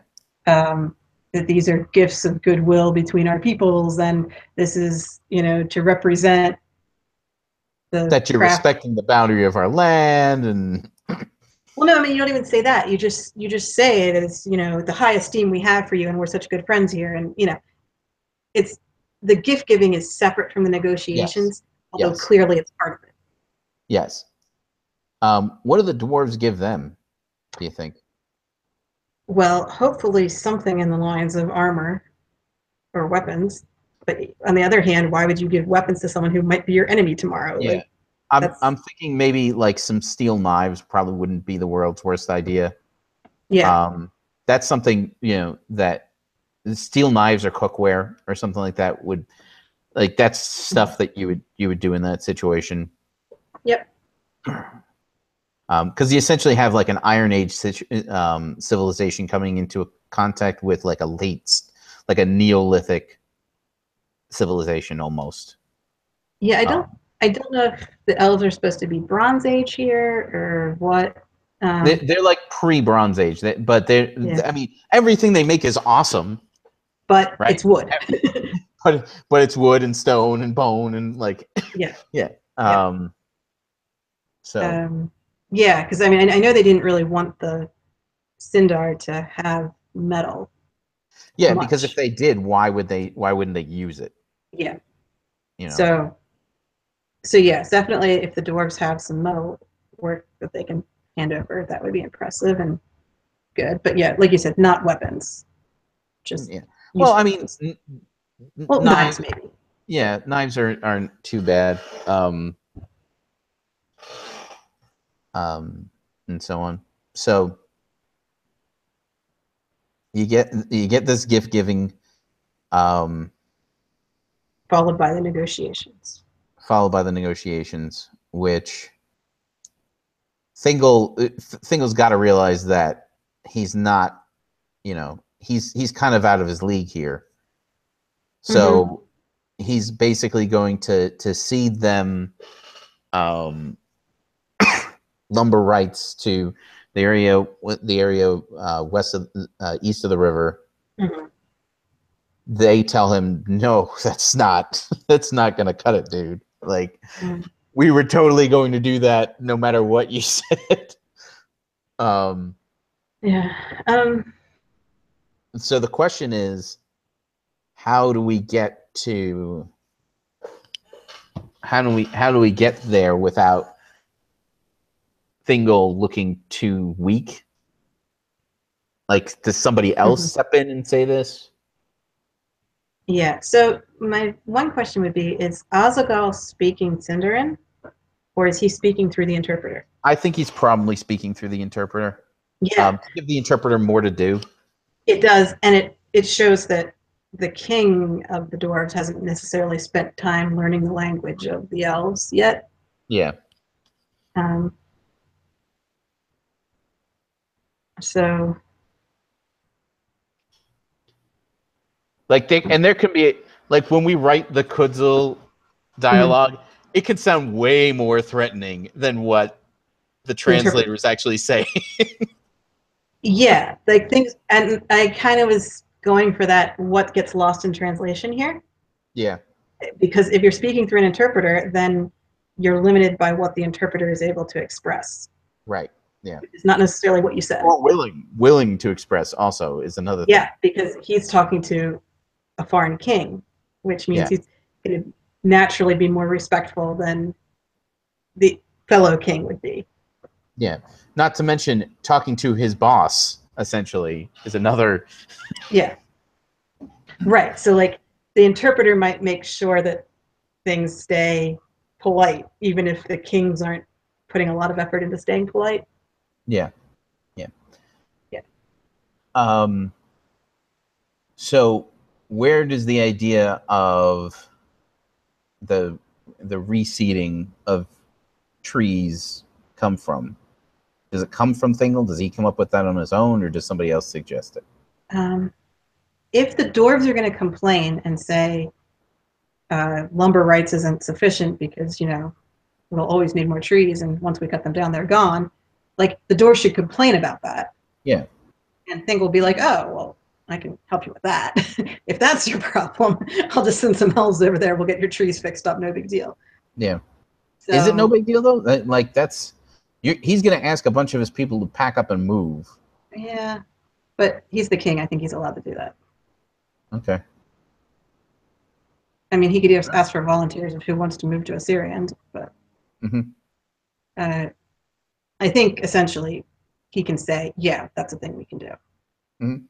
I feel like the gift of the writing should happen after the negotiation.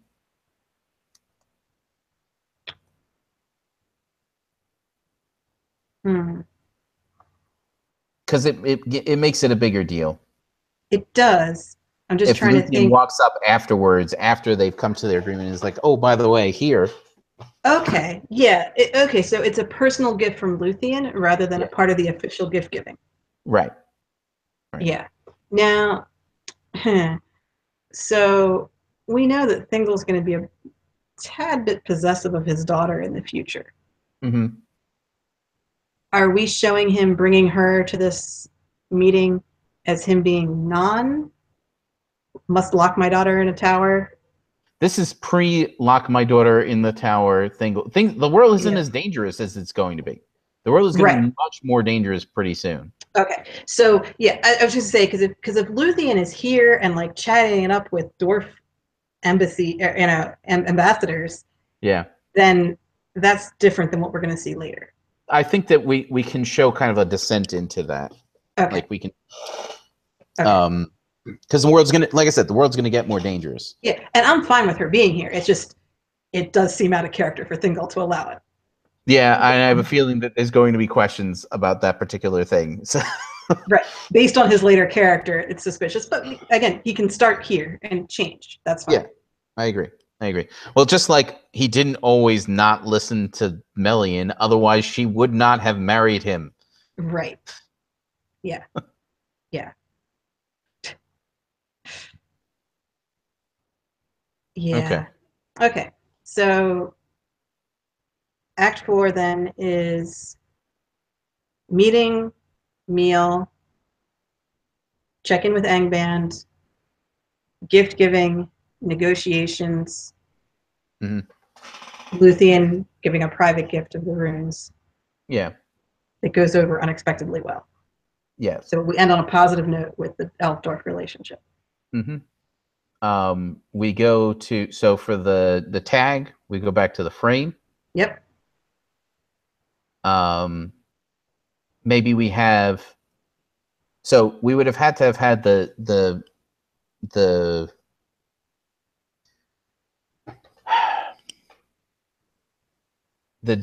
declining of the invite to wage fake war in the first scene, in the original, like in the teaser. And for the tag, we have Estelle talking to one of the elves, saying, hey, this guy, he's such a jerk, and blah blah blah blah blah. And primarily Elra here in this case saying something effective. You don't really know everything about a person. You can't just know everything about a person from the first time you meet them. And do we have him show him, like, hey, take a look, you want to know? Come take a look. And he shows that he's taking care of the sick kid or whatever. Right, yeah.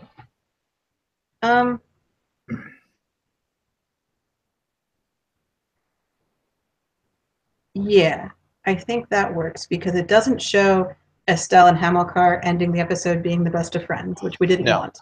Right. So it shows Estelle learning a lesson and growing in respect for somebody he didn't know at first. So it kind of fits with the theme. But then the next episode, Hamilcar's still going to be a jerk to him, so it's still going to... Right. We haven't resolved their issues, but Estelle is being shown by somebody else, hey, you should look into this more. And later on, we're going to see Halbarad pull Hamilcar aside and say, you don't know everything there is to know about Estelle. Right.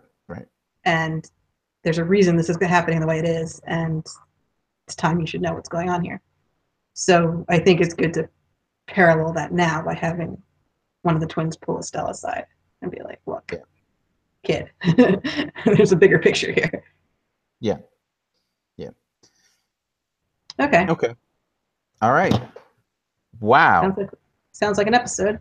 Yeah, we did it again in like a little over 3 hours. No big deal. What else you got? I do have a question though. In the end, is our protagonist Mablung or Thingol? I feel like it's Thingol. I think it's both of them, but I do think that Mablung feels like the primary protagonist.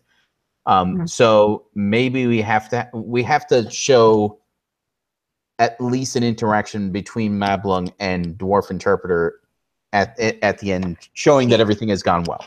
Yeah, and that's where I was getting to, is that if Mablung is our protagonist, we can't have him just like drop out in Act 4. Yeah. Yep. Absolutely. Okay, so after Luthien gives the gift of the writing, and Dwarf Interpreter is really enthused about it, the interpreter could come to Mablung and say, "Oh wow, I had no idea you guys had this. Yes. Like your culture is so much cooler than I gave you credit for." Right. Yeah. Maybe you guys aren't useless after all. Yeah. I mean, this looks like the beginning of a beautiful friendship. Something like that. Yeah. So Mablung and his dwarf buddy from Belagast. Yes. Yeah. Okay. All right. Who I feel like is gonna be like, I feel like he's gonna wind up being like a permanent resident. He's gonna be the foreman of the Menegroth building crew. Yeah. That's totally gonna be his job. So now we need a name for this dude. All right. There's a handful of dwarf names that people have suggested, so I'm sure we can pick one. I mean, all right. I don't know how to say lover of languages in Kuzdal, but like that's clearly what this guy is, so someone will figure that out. All right. Is there anything else that you can think of? Not for this episode. Okay. I feel like that's what needed to go in here. All right. Excellent. I like this one. I'm happy with this one. I feel like there wasn't a lot there when we started, but I feel like it works now. Well, I think it was a lot of themes more than plot points. Yeah. So we had to make sure our plot points hit the a certain note as we were going through. Yeah. Alrighty. Well, if you're watching us live, thank you so much. Have a great night. Hopefully we'll see you again 2 weeks from now, right? We're taking a break for the holiday, unless you have plans that weekend that you know of. No. I should be good 2 weeks from now. Okay. All right. Cool. We'll work that out. If you're watching this in the future, definitely like and share the videos. If you like and want to share them, if you haven't yet, feel free to subscribe. Check out the links below so you can get all the information on the Silm Film Project, the Signum University, and Mythgard Academy, and the Tolkien Professor, who are running all this stuff, including Mythmoot 5, taking place June 21st through the 24th, if memory serves, somewhere in that neighborhood, something like that. It's going to be at the National Conference Center in Leesburg, Virginia, which was awesome last year, if a little bit labyrinthian, like a labyrinth. Anyway, have a great night, everybody. Bye. Goodbye.